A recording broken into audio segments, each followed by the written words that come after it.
নমস্কার, গল্পকথা 2.0 আপনাদেরকে জানাই স্বাগত। আজকে আপনারা শুনবেন আপনাদেরই পছন্দের তারানাথ তান্ত্রিকের গল্প। তারানাথ তান্ত্রিকের স্রষ্টা বিভূতিভূষণ বন্দ্যোপাধ্যায়। পরবর্তীকালে ওনার সুপুত্র তারাদাস বন্দ্যোপাধ্যায় তারানাথ তান্ত্রিকের গরিমা বহাল রেখে আরো এগিয়ে নিয়ে যান। ওনাদের সকলের প্রতি সম্মান জ্ঞাপন করে আমাদের এই ক্ষুদ্র প্রচেষ্টা। চলুন তবে কথা না বাড়িয়ে শুরু করা যাক আজকের গল্প। আজকে আপনারা শুনবেন তারানাথ তান্ত্রিকের গল্প মাতঙ্গী সহায়।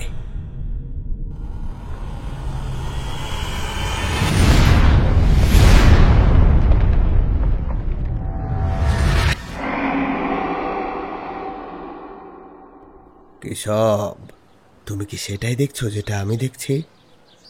হ্যাঁ, কিন্তু এখানে এমন তো কোনো মূর্তি পুজোর প্রচলন নেই।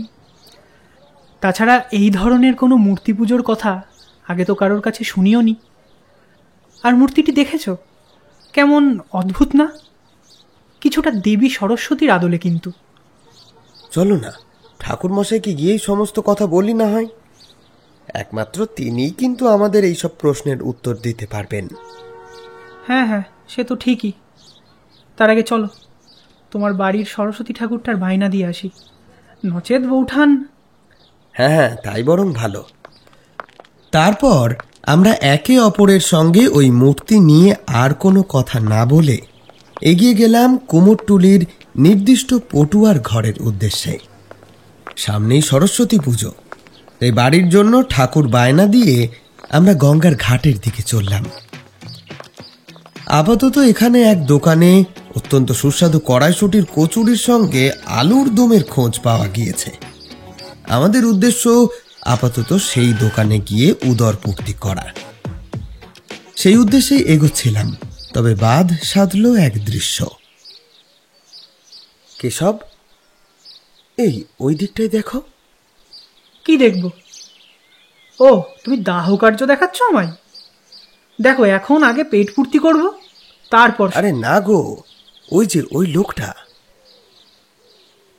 এতক্ষণ কোনো রকম কোনো আগ্রহ না দেখালেও এবার আমার বলায় আমার ইঙ্গিতবাহী দিকে কেশব তাকায়। সেখানে একজন জটাজুটোধারী কালো বসন পরিহিত, হাতে ত্রিশূল এবং কোমণ্ডল নিয়ে এক নোংরা অপরিচ্ছন্ন লোক একভাবে বসে ধ্যান করে চলেছে। আর তার থেকে কিছুটা দূরেই জ্বলছে একটা চিতা। চিতাটা জ্বলছে সেটা কোনো আশ্চর্যের বিষয় নয়, শ্মশানে চিতা তো থাকবেই। কিন্তু আশ্চর্যের বিষয় হলো ওই জ্বলন্ত চিতার অত কাছে বসে একজন মানুষ ধ্যান করে চলেছে। আমরা এত দূর থেকেও তার উত্তাপ অনুভব করতে পারছি, আর ওই লোকটা অত কাছে ওভাবে চোখ বুজে বসে আছে কি করে? ইনি আবার কে হে? কবে উদয় হলেন জানি না তো কিছু। এই তো গত পরশু এলাম এখানে। কই, কাউকে দেখলাম না তো। সেটাই তো তোমাকে দেখাচ্ছে। লোকটাকে আগে তো কখনো দেখিনি। আর দেখো, এমন জায়গায় এমন একজন লোক, না, ব্যাপারটা কেমন ঠিক লাগছে না। তারপর আবার ভক্ত সমাগম হচ্ছে, ওই দেখো। কেশবের কথায় আবারও সেদিকে তাকাতেই দেখি একজন একজন করে বেশ কয়েকজন এসে দাঁড়িয়েছে। সবাই একে একে এগিয়ে যাচ্ছে ওই ধ্যানস্থ সাধুর দিকে। তবে সেই সাধক কিন্তু এখনো তার ধ্যানে মগ্ন। আমি আর কেশব এই বিষয় নিয়ে আর বেশি মাথা ঘামাই না। এরপর আমরা এগিয়ে যাই আমাদের কাঙ্ক্ষিত সেই মিষ্টির দোকানের দিকে।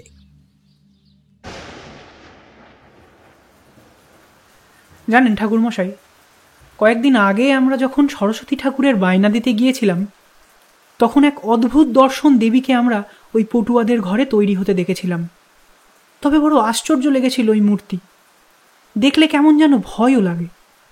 এমন মূর্তি আমরা এর পূর্বে কখনো দেখিনি। কেশবের কথা শুনে ঠাকুরমশাই এবার গড়গড়ার নল থেকে মুখ তুলে আমাদের দিকে চাইলেন। এতক্ষণ তিনি তার সমস্ত ধ্যান জ্ঞান ওই গড়গড়াতেই নিয়োজিত করেছিলেন।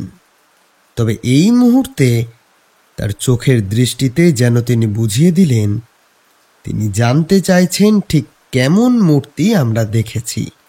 ওদিকে কেশবও আমার মুখের দিকে তাকালো, কাজেই আমাকেই দিতে হলো সেই দেবীর বর্ণনা। আমি বললাম, তার কপালে অর্ধচন্দ্রের ফোঁটা, গায়ের রংটা সবুজ, লম্বা চুল, চোখগুলো কেমন যেন ঢুলু ঢুলু, পরনে কদম্ব ফুলের মালা, তাছাড়া আরো বিভিন্ন অলংকার আছে। আর তার মুখের চারপাশটা একটু খামাক্ত, সেটা দেখেই যেন আমার মনে হচ্ছিল মূর্তিটাকে আরো বেশি সুন্দর লাগছে। তার নাভির নিচে ত্বকের 3টে আনুভূমিক ভাঁজ এবং সূক্ষ্ম চুলের একটা পাতলা উলম্ব রেখা রয়েছে। তিনি একটি বেদিতে উপবিষ্টা এবং তার দুপাশে 2টো তোতা পাখি। কি তাই তো? হ্যাঁ হ্যাঁ ঠাকুর মশাই, আপনি একদম ঠিক বলেছেন। আচ্ছা, তাহলে ঠিক কি মূর্তি ওটা ঠাকুর মশাই? উনি হলেন দেবী মাতঙ্গী, 10 মহাবিদ্যার 9মতম বিদ্যা। এবং তার আর একটা পরিচয় হল তিনি দেবী সরস্বতীর তান্ত্রিক রূপ। বৌদ্ধতন্ত্রে মূলত ওনাকে নিয়ে চর্চা আছে। মাতঙ্গী বাগ্মিতা, সঙ্গীত, জ্ঞান এবং শিল্পকলা পরিচালনা করেন। তার উপাসনা অলৌকিক ক্ষমতা অর্জনের হেতু করা হয়, বিশেষ করে শত্রুর ওপর নিয়ন্ত্রণ অর্জন, অন্যকে নিজের প্রতি আকৃষ্ট করা, শিল্পকলায় দক্ষতা অর্জন এবং সর্বোচ্চ জ্ঞান অর্জন করা। আর আমার মনে হয় তোমরা দেবীর যে রূপ দেখেছ তা রাজ মাতঙ্গীর রূপ।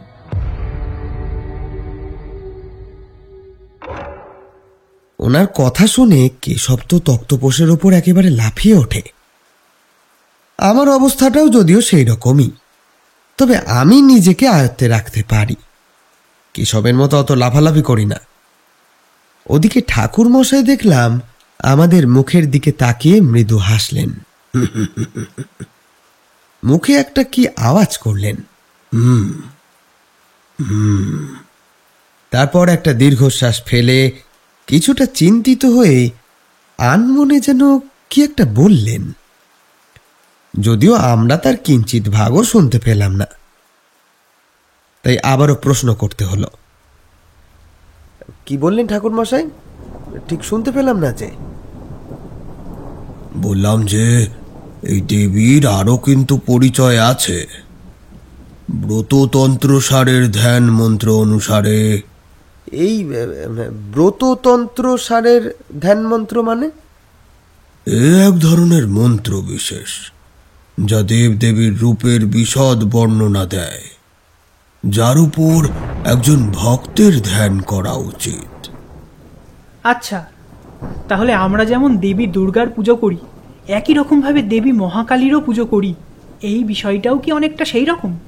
মানে আপনার কথা মতন দেবী মাতঙ্গী হচ্ছেন দেবী সরস্বতীর তান্ত্রিক রূপ। তার মানে দেবী সরস্বতীকে যেমন পুজো করা হয়, একই রকমভাবে দেবী মাতঙ্গীকেও হয়তো পুজো করা হয়, তাই তো নাকি ঠাকুরমশাই? না, ঠিক তেমনটা নয়। দেবীর সবচেয়ে জনপ্রিয় রূপগুলির অন্যতম উচ্ছিষ্ট মাতঙ্গীকে বর্ণনা করা হয়েছে। মাতঙ্গী একটি মৃতদেহের ওপর উপবিষ্টা, লাল বস্ত্র, লাল গহনা এবং গাঁজা বীজের মালা পরিধান করেন। দেবীকে সম্পূর্ণরূপে বিকশিত স্তন বিশিষ্টা ষোড়শী কুমারী হিসেবে বর্ণনা করা হয়েছে তন্ত্রসারের গ্রন্থে। তিনি তার 2 হাতে একটি খুলির ভাণ্ড এবং একটি অসি বহন করেন। তাকে মূলত উচ্ছিষ্ট নিবেদন করা হয় এবং এই উচ্ছিষ্টাংশ নিবেদনের জন্যই হয়তো তার এইরূপ নামাঙ্করণ, উচ্ছিষ্ট মাতঙ্গী। অনেক ক্ষেত্রে আবার চণ্ডাল বা পতিত সম্প্রদায়ের দেবী হিসেবেও মনে করা হয় তাকে। তবে এই দেবীর পুজো খুব একটা প্রসিদ্ধ নয়। কিংবা বলা যেতে পারে এই দেবীকে সেভাবে পুজো করা হয় না। কেউ কারোর কার্যসিদ্ধির জন্য যদি দেবীকে তন্ত্রাচারের দ্বারা পুজো করেন তবেই তার পুজো সম্ভবপর হয়, নচেত এ দেবীর মূর্তি গৃহে পুজো করা নিষিদ্ধ। কিন্তু আমি এটা বুঝতে পারলাম না যে কেন দেবী মাতঙ্গীর মূর্তি তৈরি করা হয়েছে। এ শহরে কি দেবীর পুজো? আপনার থেকে যা শুনলাম তা শুনে তো এই মুহূর্তে সেই দেবীকে নিয়ে যে আরও জানার আকাঙ্ক্ষা হচ্ছে ঠাকুরমশাই। সে তোমাদের থেকে যে এমন কোনো একটা প্রস্তাব আমি পাবো তা আমি আন্দাজ করতেই পেরেছিলাম। তবে একটা কথা তোমাদের বলে রাখতে পারি, দেবী মাতঙ্গীকে যতই ঋণাত্মকভাবে বর্ণনা করা হোক না কেন, দেবী মাতঙ্গীকে নিয়ে যতই তন্ত্রাচারের কথা হোক না কেন, আমি কিন্তু দেবীর রোষের কোপে কখনোই পড়িনি, কিংবা দেবী দ্বারা কখনোই আমার কোনো ক্ষতি হয়নি, বরং তার উল্টোটা ঘটেছিল। কি বলতো, আসলে সেদিন দেবী মাতঙ্গী যদি আমার সহায় না হতেন তাহলে হয়তো সে রাত্রেই আমার মৃত্যু ঘটত। ভয়ঙ্কর মৃত্যু, যা বিভীষিকা সেই রাতে আমি চোখের সামনে দেখেছিলাম তা আজও আমার কাছে অত্যন্ত স্পষ্ট উজ্জ্বল। কি ঘটেছিল ঠাকুরমশাই? আপনি এর আগে তো কখনো সে কথা আমাদেরকে বলেননি। দেখো, এর আগে তো কখনো দেবী মাতঙ্গীকে নিয়ে কথা হয়নি, তাই বলা হয়নি। তবে তোমরা আজ যা বললে সেসব শুনেই আমার সেই রাতের কথাটা মনে পড়ে গেল। কিন্তু একটা আশঙ্কা কাজ করছে। কি আশঙ্কা ঠাকুরমশাই? ওহে, দেবী মাতঙ্গীর পুজো কোনো সাধারণ পুজো নয়। এই পুজো সকলে করতে পারে না। মূলত অশুভ ইঙ্গিতের সঙ্গে যুক্ত রয়েছে দেবী মাতঙ্গীর পুজো। তাই এই মুহূর্তে আমার এমনটাই মনে হচ্ছে যে বোধহয় কোনো অশুভ শক্তিকে আহ্বান করার জন্যেই দেবী মূর্তি তৈরি করা হয়েছে। কথাগুলো বলে ঠাকুরমশাই অত্যন্ত চিন্তিত এবং গম্ভীর চিত্তে বসে রইলেন চুপ করে। ইতিমধ্যে কমলা এসে আমাদেরকে চায়ের পেয়ালা আর তেল দিয়ে জবজবে করে মাখানো মুড়ি বাটিতে করে পরিবেশন করে দিয়েছে। আমরা চায়ের কাপে চুমুক দিলাম। এই শীতে গরম ধোঁয়া ওঠা চা সত্যি শরীরটাকে অত্যন্ত শান্তি দেয়। আগামীকাল সরস্বতী পুজো, কিন্তু আজ দেখো কেমন বৃষ্টি হচ্ছে। এসব কি ভাবা যায়? তার উপর এই শীতের বৃষ্টিটা বড্ড বেশি বিরক্তিকর যেন। একে ঠান্ডা, দুয়ে আবার বৃষ্টি, সব মিলিয়ে শীতটা যেন একেবারে জাঁকিয়ে পড়ছে। এই শীতে চাটুকু বড্ড বেশি প্রয়োজন ছিল, কি বলো হে রামতনু? হ্যাঁ, ঠিকই বলেছ কেশব।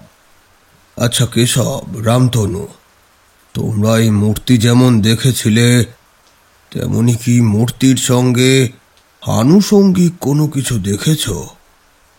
মানে যা দেখে তোমাদের মনে হতে পারে সেই জিনিসটা ঘটনার পারিপার্শ্বিকতায় একটু হলেও অপ্রয়োজনীয়, যা হয়তো সেই স্থানে থাকার কথাই নয় কিন্তু ওই স্থানে রয়েছে। এই ধরনের কোনো মূর্তি বা কোনো বস্তু কিংবা কোনো মানুষ? আরে, এতক্ষণ তো আমরা ভুলে গিয়েছিলাম। ঠাকুরমশাইয়ের কথাতেই মাথায় আসে। মনে পড়ে যায় শ্মশান ঘাটের সেই সাধু বাবার কথা, যাকে আমরা আজকে নতুন দেখলাম। তবে সেই সাধুর সঙ্গে এই ঘটনার কোনো যোগসূত্র আছে কিনা তা সত্যিই আমার জানা ছিল না। তবে ঠাকুরমশাই বলেছে জায়গার পারিপার্শ্বিকতার অনুযায়ী অপ্রয়োজনীয় বস্তু। সেক্ষেত্রে এই সাধুটাকে কেমন যেন অপ্রয়োজনীয় বলেই মনে হচ্ছিল। হ্যাঁ ঠাকুরমশাই, দেখেছি একজন সাধুকে, জটা জুটো ধারী, ত্রিশূল কমণ্ডল নিয়ে শ্মশান ঘাটে চিতা জ্বলছে, তার থেকে কিছুটা দূরে বসে রয়েছে, ধ্যান করছে। আর জানেনই তো, এই ধরনের লোকজনকে দেখলে কীরকম মানুষজনের ভিড় জমতে শুরু করে। তাছাড়া বর্তমানে পয়সা উপার্জনের এক সহজ মাধ্যম কিনা, তাই হয়তো অর্থ উপার্জনের জন্য ওই রকম ভেগ ধরে কোনো ভণ্ড কেউ একজন নতুন করে এসে বসেছে। আপাতত আপনার কথার গুরুত্ব অনুসারে এটুকুই অপ্রয়োজনীয় বস্তু আমরা ওইখানে চাক্ষুষভাবে দেখেছিলাম। এর বাইরে তো সেরকম কিছু চোখে পড়েনি আর। ঠাকুরমশাই শূন্য দৃষ্টি মেলে ভাঙা জালনার গহ্বর দিয়ে তাকিয়েছিলেন বাইরের বৃষ্টি স্নাত ওই অন্ধকারাচ্ছন্ন সন্ধ্যার দিকে। খানিক সেভাবেই বসে থেকে এবার তিনি একটু একটু করে শুরু করলেন। কি জানো তো হে, তন্ত্র যেমন মানুষকে ভালোর দিকে ঠেলে দেয়, তন্ত্রও ঠিক তেমনই মানুষকে অনেকটা নিচেও নামিয়ে নিয়ে আসে। তন্ত্রের দ্বারা মানুষের যেমন মোক্ষ লাভ সম্ভব, একইভাবে তন্ত্রের দ্বারা চিরকালের জন্য মানুষের আত্মা বন্দীও হয়ে যেতে পারে। কে কিভাবে ব্যবহার করছে তার উপর নির্ভর করে। এই তন্ত্রের দ্বারাই মূলত সেই আদি অনন্তকাল ধরে বর্তমান কাল পর্যন্ত মানুষ নানা ধরনের কুরুচিকর কাজ করে আসছে। তন্ত্রকে তারা যতটা না উচ্চতর মালিকের ক্ষেত্রে ব্যবহার করে, তার থেকে অনেক বেশি ব্যবহার করে নিম্ন কোনো কার্য সম্পাদন করার জন্য। আর ঠিক এই তন্ত্রকে নিয়ে কার্য করতে গিয়েই মানুষ সর্বাধিক বেশি আচ্ছন্ন হয়ে পড়ে শক্তি লাভের আশায়। রিপুকে বলি দিতে গিয়ে মূলত তারাই সর্বাধিক বেশি রিপু তাড়িত হয়ে পরিচালিত হতে শুরু করে অদৃষ্টের পরিহাসে, এবং সেটাও নিজের অজান্তেই। যার বা যেই বস্তুর দ্বারা কোনো ভুল সংঘটিত সম্ভব নয় বলেই তারা মনে করেন, ঠিক সেই অপ্রয়োজনীয় ক্ষুদ্র বস্তুর দ্বারাই হয়তো তাদের জীবনে এক মহা অন্ধকার আচ্ছন্ন সময়ের আগমন ঘটে। ঠিক যেরকম ভাবে আজ থেকে বহু বছর পূর্বে সনাতন চক্রবর্তীর জীবনেও নেমে এসেছিল এক অন্ধকার আচ্ছন্ন অধ্যায়। অদৃষ্টকে তিনি মানতে চাননি, বুঝতে চাননি, তাই নিজের অজান্তেই এক ভয়াল বিপদকে তার নিজের ঘরে ঠাঁই দিয়েছিলেন।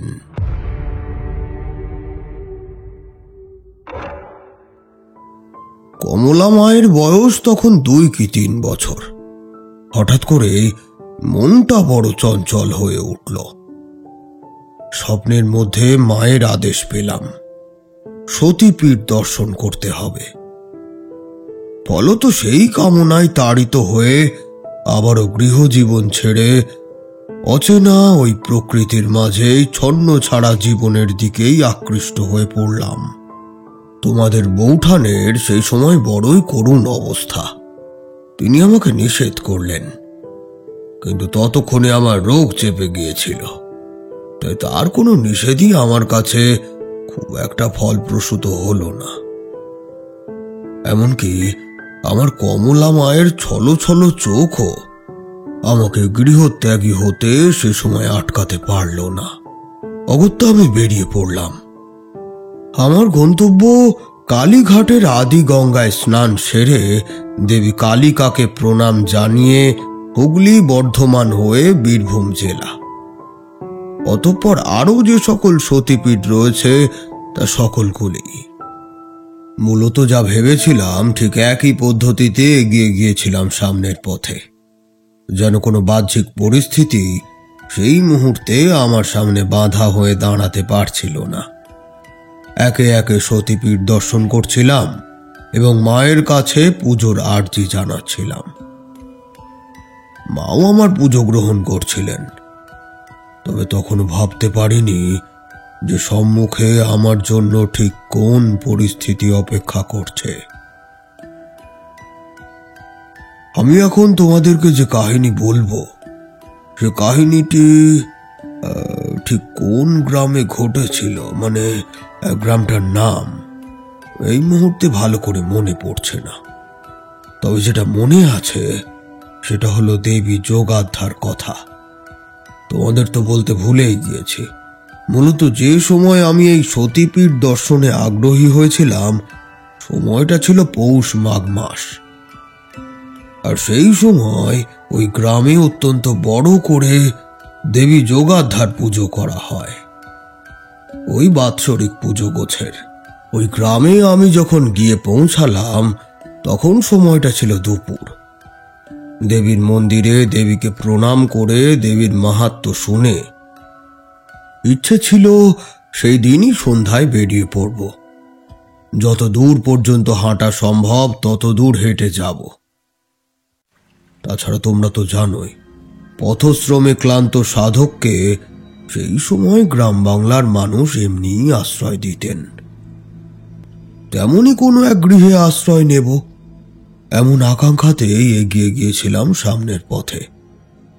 তবে হঠাৎই শীতকালীন বৃষ্টিতে বাধা পড়ি আমি।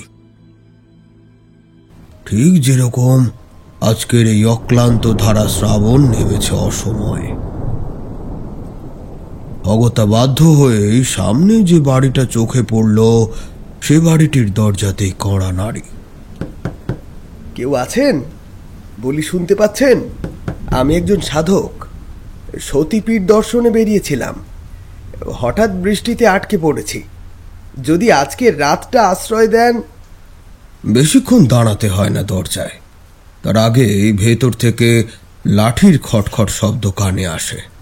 কিয়ৎক্ষণের অপেক্ষা, তারপরেই এক মধ্যবয়স্ক ভদ্রলোক দরজাটা খুলে দেন। কাঁচা পাকা চুল, দাঁড়িতেও পাক ধরেছে। পায়ে যতদূর সম্ভব কোনো সমস্যা থাকায় লাঠিতে ভর দিয়ে হাঁটেন। আমাকে দেখেই প্রথমে জোড় হাত করে প্রণাম জানালেন।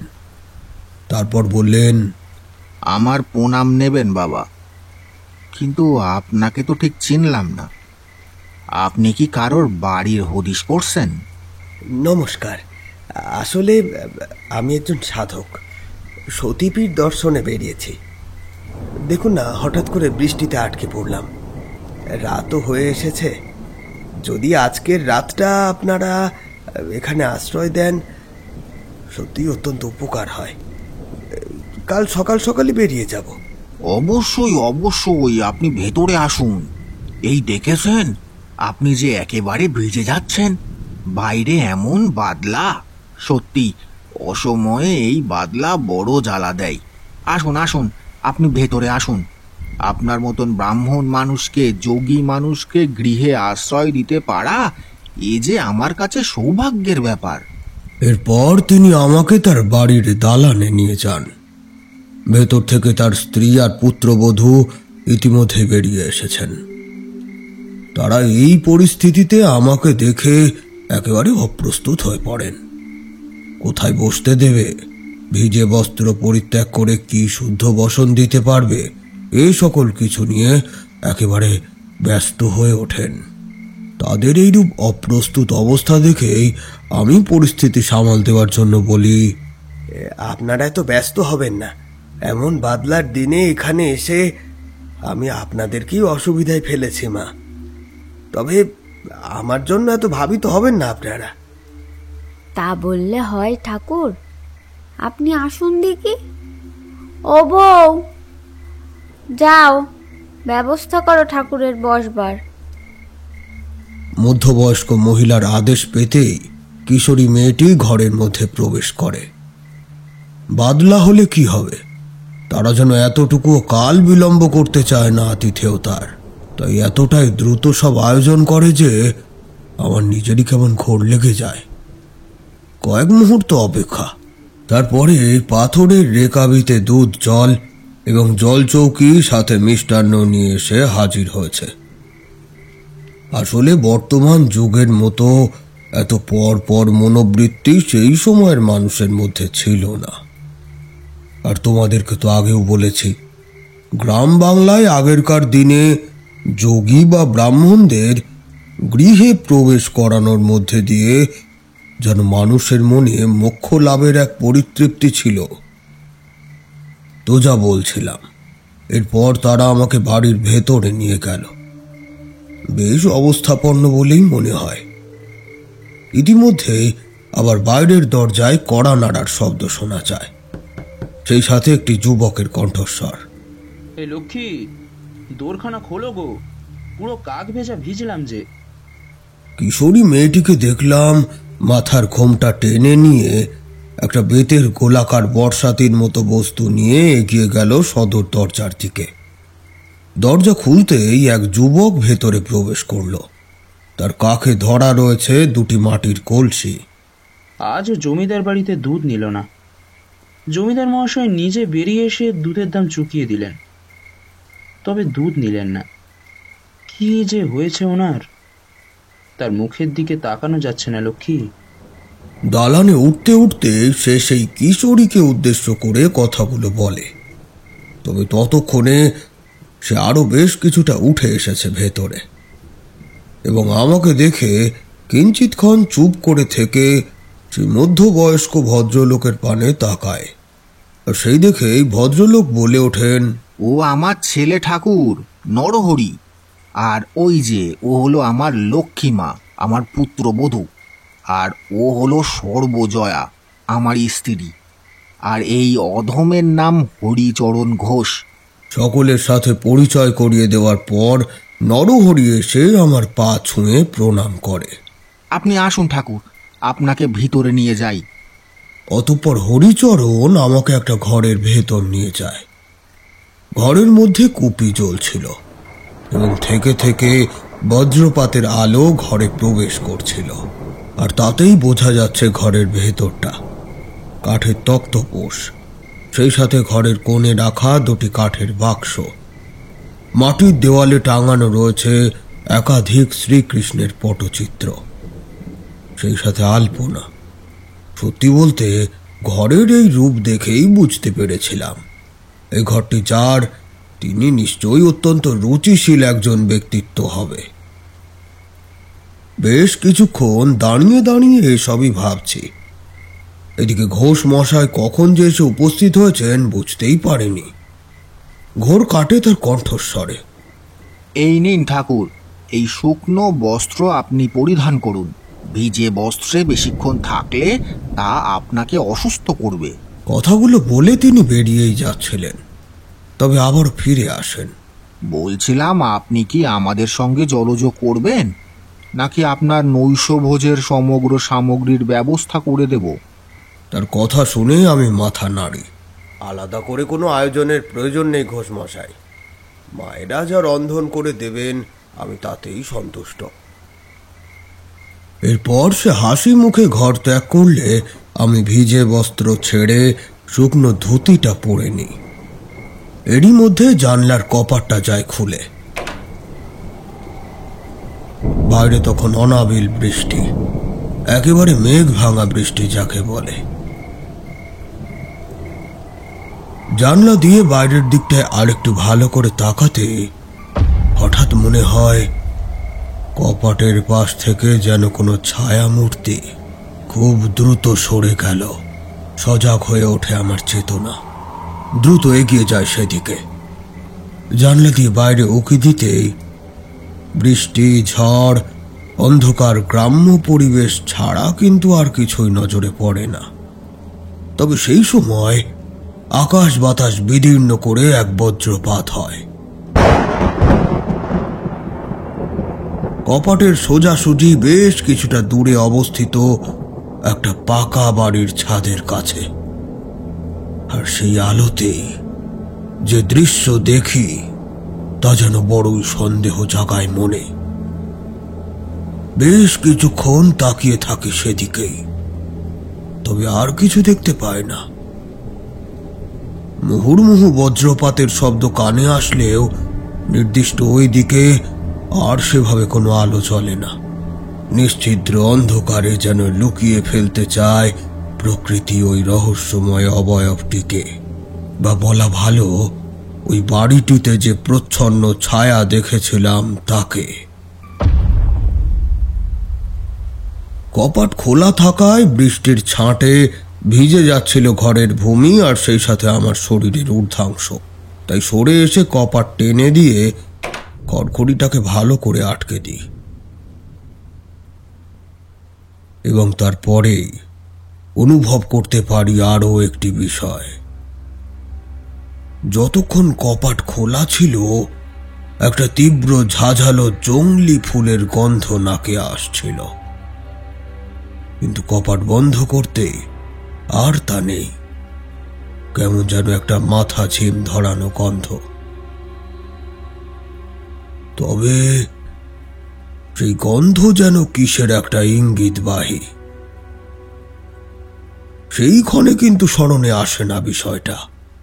ভাবনার জট খুলে যখন একটু ধাতস্থ হয়েছি, তখনই প্রথম অনুভব করতে পারি যে শীতকালের এই অসময়ের বৃষ্টি ঠিক কী রকম প্রভাব ফেলতে পারে। হিমেল বাতাসের শিরশিরে অনুভূতি ভেতর থেকে কাঁপিয়ে দিচ্ছিল বই কি। কিছুক্ষণের অপেক্ষা, তারপরেই নরহরির কণ্ঠস্বর শুনতে পেলাম। ঠাকুর, বাবা এই শালটি আপনাকে দিতে বললেন। বাইরে অত্যন্ত ঠান্ডা, আর ওদিকে আপনার নৈশভোজের আয়োজনও করা হয়েছে। অতঃপর শালটি গায়ে জড়িয়ে সত্যিই যেন বেশ কিছুটা আরাম পেলাম। বাইরের শীতল আবহাওয়া ততক্ষণে বেশ অনেকটা কাবু করে ফেলেছিল আমায়। এরপর নরহরির সঙ্গে আমি ওদের নৈশ ভোজের যেখানে আয়োজন করা হয়েছে সেখানে গিয়ে উপস্থিত হলাম। তাদের আয়োজন দেখে তো আমার একেবারে চক্ষু চড়ক কাজ।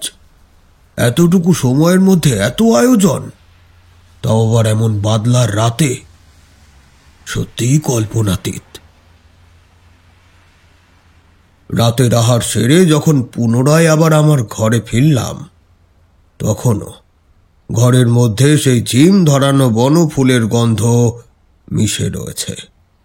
কেমন যেন এক আচ্ছন্নতায় ধীরে ধীরে আমাকে পেয়ে বসছিল। ক্রমেই তন্দ্রাচ্ছন্ন হয়ে পড়ি। তবে ঘোর কাটে এক অদ্ভুত দৃশ্যকে চাক্ষুষ দেখার পর।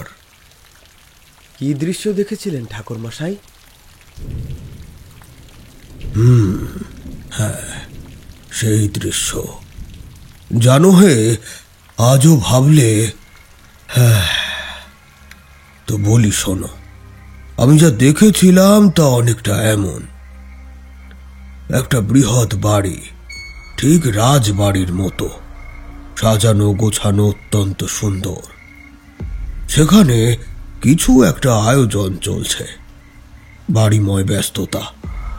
এক বালিকা আপন মনে চিত্রকল্প তৈরি করে চলেছে।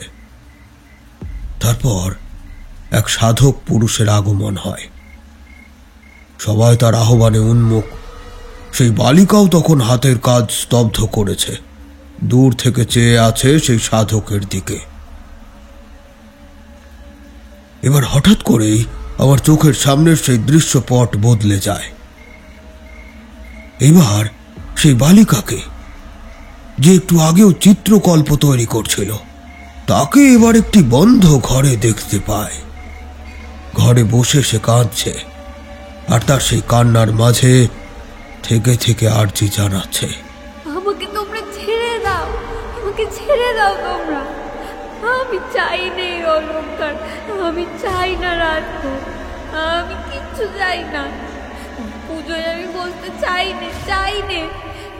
ছেড়ে দাও তোমরা আমাকে।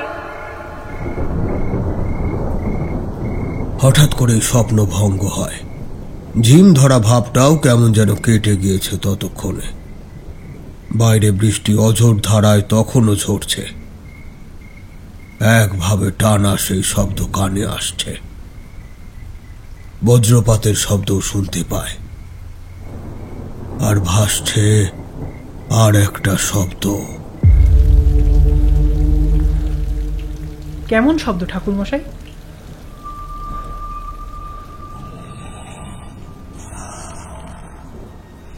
রক্ত পিপাসু কোনো হিংস্র সাপদের লালা নিঃসারণের শব্দ।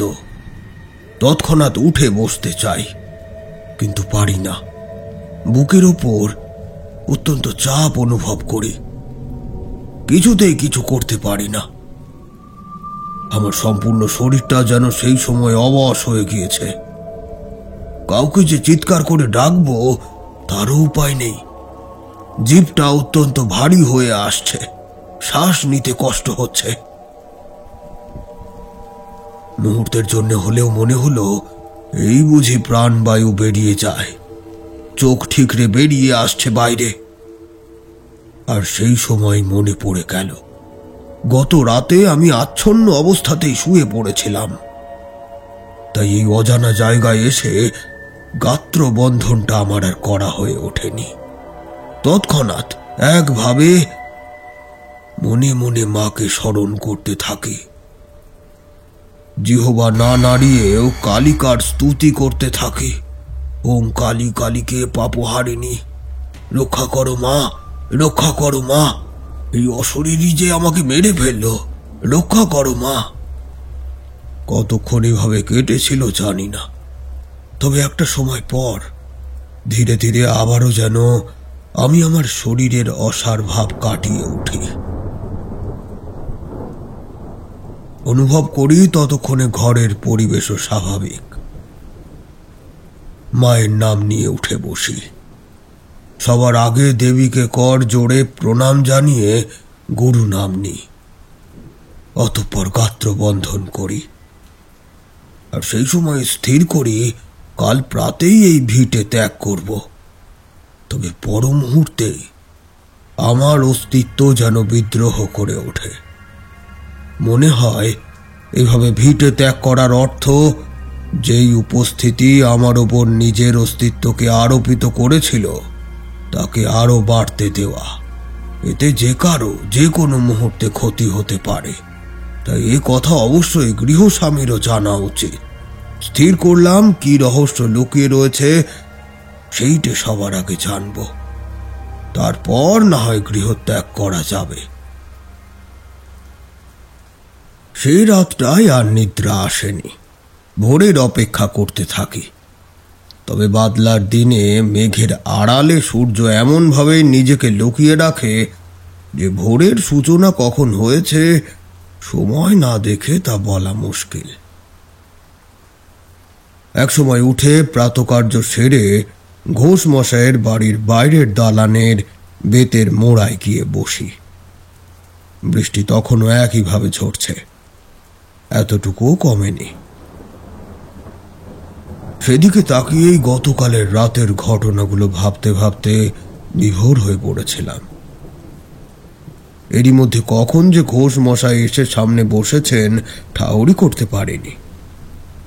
তার কণ্ঠস্বর পেয়ে আমার ঘোর কাটে। সে তার পুত্রকে উদ্দেশ্য করে বলছে, ও নরু, জমিদার বাড়িতে যাবি নে? শ্যামলির দুগ্ধ যে জমিদার মহাশয়ের। না বাবা, জমিদার মহাশয় নিজে নিষেধ করেছেন। তিনি তো হাড়ুকুড়োকেও কাছারিতে যেতে নিষেধ করেছেন। কি যে হয়েছে মানুষটার কে জানে। অমাবস্যার অন্ধকার ছেয়ে গেছে যেন তার শরীরে। গ্রামে বলা বলি করছে যে জমিদার বাড়ির আশেপাশে তারা কি সব দেখেছেও। কথাগুলো বলতে বলতে বাড়ির ভেতর থেকে দালানে বেরিয়ে আসে সে, আর আমাকে দেখে থেমে যায়, প্রণাম করে, তারপর আবার অন্যদিকে চলে যায়।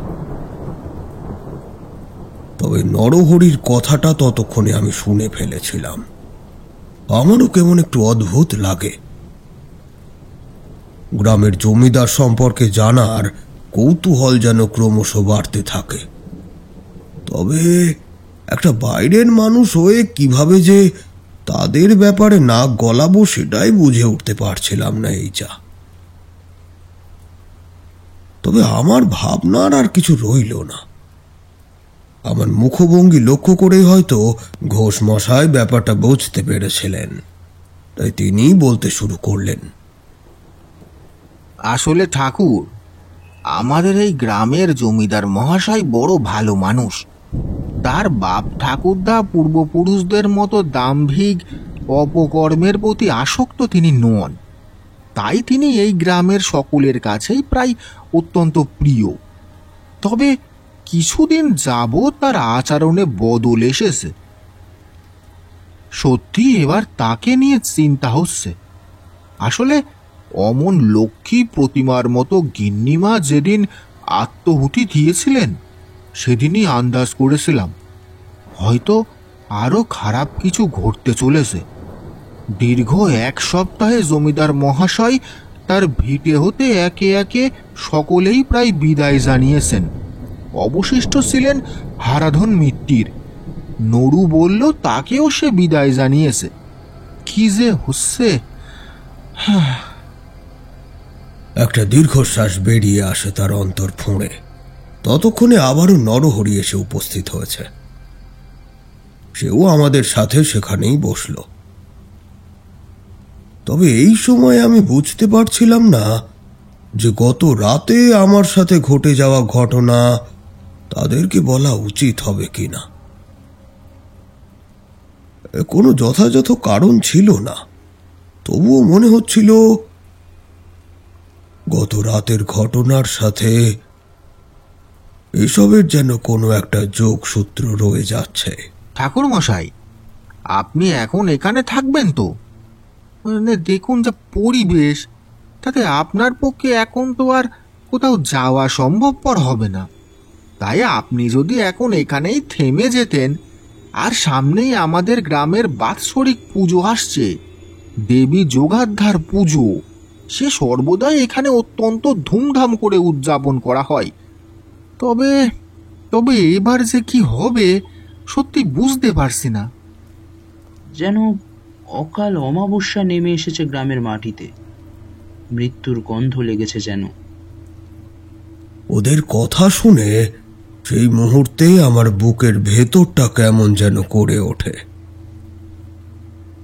মৃত্যুর গন্ধ, অকাল অমাবস্যার অন্ধকার, এই শব্দগুলোই যেন বারংবার কানে প্রতিধ্বনিত হতে থাকে।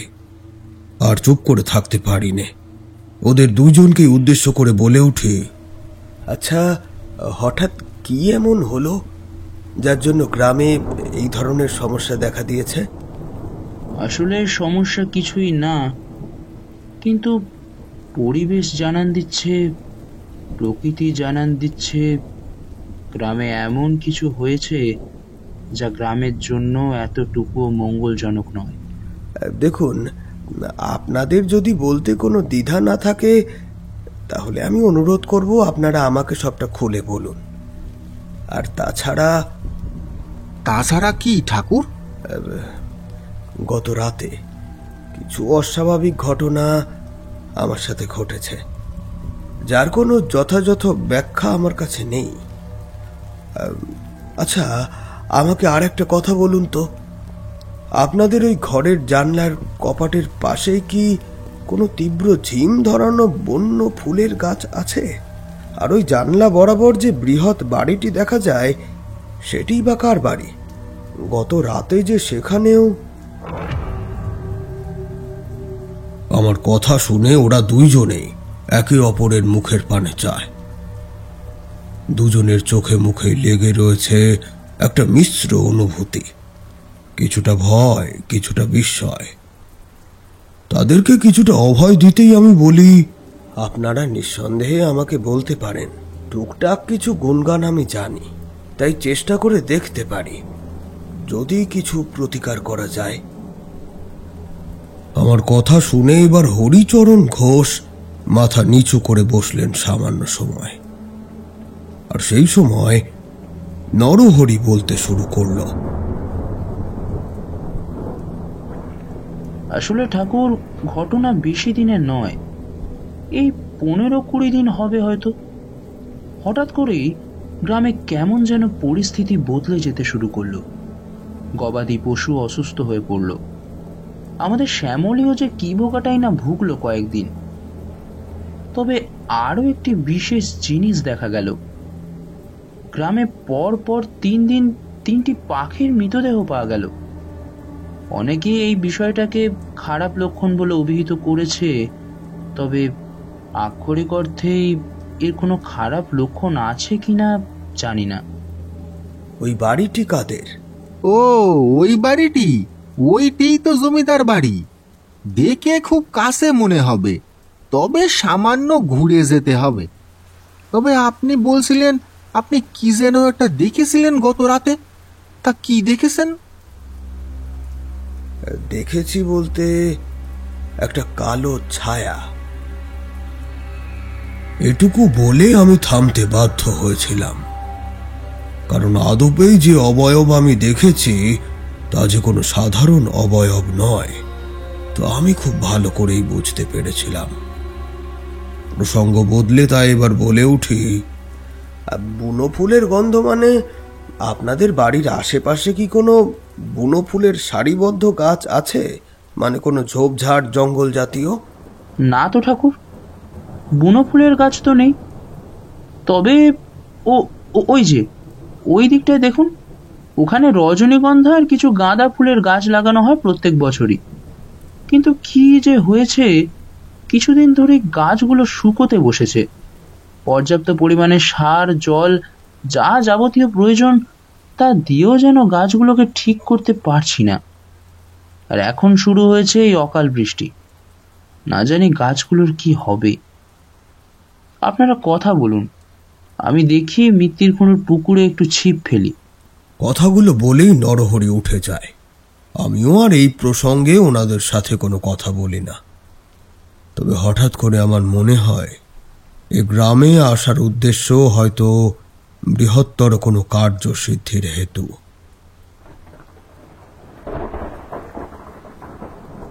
উঠে পড়ি সেখান থেকে।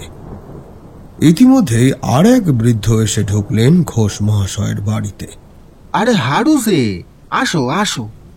নড়ু বলল জমিদার মহাশয় তোমাকেও তার বাড়ি থেকে বহিষ্কার করেছে। আচ্ছা ভাইয়া, ব্যাপার কি বলো তো? ব্যাপার তো আমারও অজানা হরি, তবে এটুকু বলতে পারি, যেদিন থেকে জমিদার মহাশয়ের বাড়িতে ওনার দূর সম্পর্কের পিসিমা এসেছেন, সেদিন থেকেই সমস্যার শুরু। ওনার কথাতেই তো জমিদার মশাই ওঠেন বসেন। তার উপর তুমি যদি এখন দেখতে একবার জমিদার মহাশয়ের চেহারা, কি বলি তোমাকে, চোখে মুখে কালি ধরেছে, মাথার চুলে মাটি লাগার 10 পোশাক, জট পেকেছে, পোশাক বদলায় না, সে স্নান করে না, সব সময় দরজা বন্ধ করে কি একটা ঠাকুরের মূর্তি নিয়ে বসে থাকে। আর গিন্নিমাকে মাঝে মাঝে বিকৃত স্বরে ডেকে ওঠে। আমি নিজেও চাইছিলাম যাতে উনি আমাকে কয়েকদিনের জন্য মুক্তি দেন। বাড়িময় দুর্গন্ধ, আষ্টে গন্ধ, আর তো আরো কি সব নোংরা ন্যাকড়া কাপড়। বাড়ির মাথায় তো চিলকাকও আসে না বোধহয়। এতক্ষণ একভাবে কথাগুলো বলে চলেছিলেন, তাই আমাকে হয়তো লক্ষ্যই করেননি। তবে এবার আমার দিকে চোখ পড়তেই তিনি ঘোষ মহাশয়ের দিকে তাকিয়ে ইশারা করেন। ঘোষ মশাই হেসে ওনাকে বলেন, ও উনি উনি হলেন এই রে, দেখুন আপনার নামটাই যে জানা হয়নি ঠাকুর। আমি শ্যামাপদ চট্টোপাধ্যায়, কলিকাতা থেকে আসছি। মায়ের পুজো করি আর কিছু তন্ত্রমন্ত্রের সঙ্গে সাধন ভজন করি। সতীপীঠ দর্শন লাভের আশায় বেরিয়েছিলাম, কিন্তু এই গ্রামে এসে এই অকাল বাদলায় আটকে পড়ে আপাতত এই ঘোষ মহাশয়ের বাড়িতেই আশ্রয় নিয়েছি। ও মা, আপনি সাধক মানুষ যে। কথাটা বলেই উনি প্রণাম করলেন।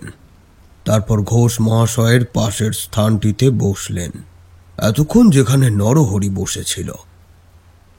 হয়তো মা যোগাধ্যা স্বয়ং আপনাকে এখানে টেনে এনেছেন এবং প্রকৃতির এই বিরূপ রূপ সৃষ্টি করে আপনাকে আবদ্ধ করে রেখেছেন এই গ্রামে। জানেন তো, গ্রামের পরিস্থিতি ভালো নয়। সামনেই পূর্ণিমার দিন মায়ের পুজো, কিন্তু গ্রামের এমন অচল অবস্থা, জমিদার মহাশয়ের অবস্থাও চোখে দেখা যাচ্ছে না। কি যে হচ্ছে, কি যে হবে, কে জানে। আমি তো বলবো এমন অবস্থায় আপনি আমাদের সঙ্গে থেকে যান, কিছু বল পাবো তবে মনে। তার কথা শুনে প্রথমটায় কি বলবো বুঝতে পারছিলাম না, তবে এটুকু বুঝতে পেরেছিলাম যে যা ঘটে তা সব সময় কাকতালীয় হয় না। জগৎ ঈশ্বরের ইচ্ছেতেও কিছু কিছু ঘটনা ঘটে থাকে। তবে পর মুহূর্তেই মনে হলো কিছু যেন একটা আড়ালে চলে যাচ্ছে। জমিদার মহাশয়ের স্ত্রীর আত্মহত্যা, জমিদার মহাশয়ের করুণ পরিণতি, একা একা থাকা, গ্রামের দুরবস্থা, বনফুলের ঘ্রাণ, অকাল অমাবস্যা, এ সকল কিছুই যেন এক ভিন্ন ইঙ্গিতকে স্পষ্ট করে তুলেছে। আচ্ছা, এমন কোনো অপশক্তির দৃষ্টি পড়েনি তো এই গ্রামে, যার ফলে গ্রামের এই করুণ পরিণতি হচ্ছে? ঠাকুর, আপনি কিছু বললেন না তো। আপনি থাকবেন তো এখানে? হ্যাঁ হ্যাঁ ঘোষমশাই, আমি আছি। তবে আমার মনে হচ্ছে জমিদার মহাশয়ের স্ত্রীর আত্মহত্যা, ওনার এমন করুণ পরিণতি, একা একা থাকা, তাছাড়া গ্রামের দুরবস্থা, পাখিদের মৃত্যু, বনফুলের ঘ্রাণ, অকাল অমাবস্যা, সব কিছুই একই সুতোয় বাঁধা। আর কোথাও না কোথাও এই পুরোটাই জমিদার বাড়িকে কেন্দ্র করে। সত্যি বলতে কি বলুন তো ঘোষমশাই, আমার এখন মনে হচ্ছে যদি একবার জমিদার বাড়িতে যেতে পারতাম তাহলে বোধহয় খুব ভালো হতো। কিন্তু পরিবেশের যা অবস্থা, এমন অবস্থায় আপনাকে কিভাবে জমিদার বাড়িতে নিয়ে যাই বলুন তো? আর তাছাড়া জমিদার মহাশয় যে কিছুতেই তার বাড়িতে কাউকেই যেতে দিচ্ছেন না। যেই জমিদার বাড়িতে কয়েক সপ্তাহ আগেও মানুষের অবাধ যাতায়াত, অবাধ প্রবেশ ছিল, সেই বাড়ি যে বর্তমানে সকলের জন্য বন্ধ। এমন অবস্থায় আপনি কি কিছু সন্দেহ করেছেন ঠাকুর? তা কিছুটা সংশয় জাগছে বই কি। আচ্ছা, আপনারা বলেন, আপনাদের এখানে বাৎসরিক পুজো রয়েছে তো সামনে, সেই পুজো কবে হবে আপনাদের এখানে? এই তো ঠাকুর, সামনেই, আর ওই 3 দিন পর। তারপর সেখানে বসে এই বিষয়টা নিয়ে আর খুব একটা আলোচনা হয় না, প্রসঙ্গ বদলায়। তবে সেই সাথে আমার মনের মধ্যেও চলতে থাকে অন্য এক প্রশ্ন।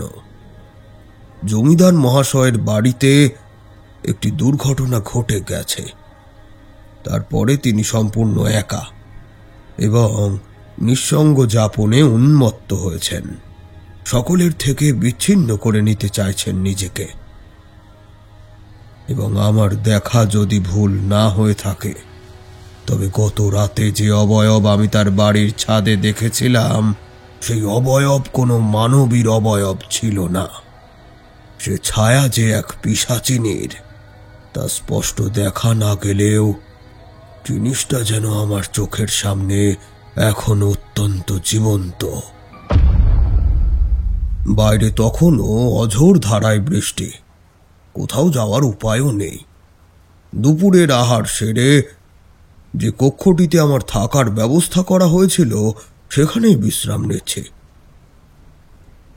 হঠাৎ করে যেন মনে হলো ঘরের ভেতরটা আবারও সেই বুনো ফুলের গন্ধে ভরে উঠছে। একটু একটু করে গন্ধটা নিজের প্রভাব বিস্তার করছে যেন। আবারও গত রাতের মতোই অভিজ্ঞতা হতে শুরু করলো। মাথা ঝিমঝিম, স্নায়ু ধীরে ধীরে শিথিল হয়ে আসা, আর সেই আধা চেতন আধা অবচেতন অবস্থাতেই অনুভব করতে পারি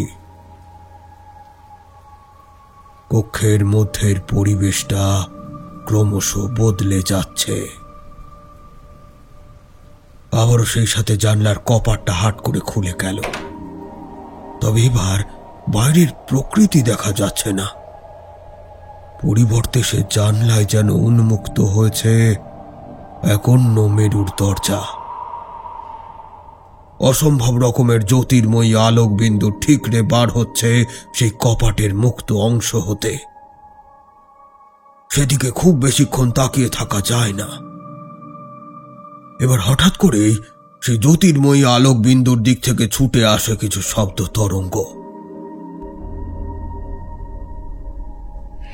এ অমাবস্যা কোনো সাধারণ অমাবস্যা নয়, এ যে এক ঘোর তমসা।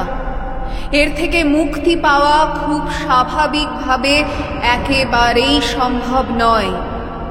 এর থেকে মুক্তি পাওয়ার উপায় বড় কঠিন। যদি দেবী মাতঙ্গী সহায় হন তবেই এই গ্রামের পাপ মোচন হবে। এই গ্রাম সেই অশুভ কায়ার থেকে মুক্ত হবে। বহু বছরের পুরনো অভিশাপ নতুন করে ফিরে এসেছে, নতুন করে সে মুক্ত হয়েছে। বহু বছর ধরে তার রক্ত তৃষ্ণা যে ক্রমশ প্রশমিত করে রাখা হয়েছিল, তাকে বন্দি করে রাখা হয়েছিল। তবে একবার যখন সে মুক্তি পেয়েছে, তখন এত সহজে সে আর রক্ত লিপ্সা হতে প্রতিহত হবে না। তাকে এবার সম্পূর্ণরূপে মুক্তি দিতে হবে। তাকে আর বদ্ধ করে নয়, তাকে শূন্যে বিলীন করতে হবে। তাকে পঞ্চভূতে মিশিয়ে দেওয়ার চেষ্টা করতে হবে। এ কাজ বড় কঠিন, তবে কার্য সমাধার উৎস বড় সান্নিধ্যেই রয়েছে। খুঁজে বার করো সেই উৎসকে, রক্ষা করো জমিদার সহ এই গোটা গ্রামকে। নচেত জমিদার সহ এই গ্রাম সম্পূর্ণরূপে উজাড় হয়ে যাবে। তার থেকে কেউ রক্ষা করতে পারবে না, কেউ না। মুক্তি পেয়েছে? অর্থাৎ কে মুক্তি পেয়েছে? তাকে পঞ্চভূতে বিলীন করবই বা কি করে? কি তার উপায়? দেবী মাতঙ্গীকেই বা কিভাবে তুষ্ট করব? বলে দিন আমাকে, বলে দিন। সেই অপরিচিত কণ্ঠস্বরকে উদ্দেশ্য করেই কথাগুলো বলে উঠেছিলাম। তবে সেদিক থেকে এবার আর কোনো উত্তর ভেসে আসেনি। কণ্ঠস্বরটা সেখানেই স্তব্ধ হয়ে গিয়েছিল। মুহূর্তের মধ্যে আবারও ঘরের পরিবেশটা স্বাভাবিক হয়ে আসে। জানলার কপাটের দিকে তাকাতে লক্ষ্য করি জ্যোতির্ময়ী আলোক পুঞ্জটা সেখানে আর নেই। এটুকু সময়ের মধ্যে কি থেকে কি যে ঘটে গেল কিছু বুঝে উঠতে পারলাম না। তবে ততক্ষণে এটুকু আমার কাছে স্পষ্ট ছিল যে এই গ্রামে আসা সত্যিই আমার কাছে ঈশ্বরের হয়তো কোনো এক অজানা আদেশ। এরপর সোজা হয়ে উঠে বসে গুরুকে স্মরণ করতে শুরু করি। সেই মুহূর্তে দাঁড়িয়ে আমি এটা খুব ভালো করেই জানতাম যে যদি আমাকে কেউ সাহায্য করতে পারে বা ওই অপরিচিত কণ্ঠস্বরের উৎস ঠিক কে সেই দিকের ইঙ্গিত কেউ দিতে পারে, তাহলে সে একমাত্র আমার গুরু। একভাবে তাকে স্মরণ করতে শুরু করি এবং এক পর্যায়ে গিয়ে অনুভব করতে পারি তার কণ্ঠস্বর। কি হে, কি প্রয়োজন? প্রণাম গুরুদেব, আপনি তো সবই জানেন, তাই যদি এমতাবস্থায় আমাকে দিশা দেখান তাহলে আমি গ্রামটাকে রক্ষা করতে পারবো। না হলে যে গ্রামটা উজাড় হতে চলেছে, আমার মন যা বলছে তা যদি ঠিক হয়ে থাকে তবে সম্পূর্ণ সমস্যার আধার ওই জমিদার বাড়ি। ওই বাড়িকে কেন্দ্র করেই যা ঘটনা ঘটার ঘটছে।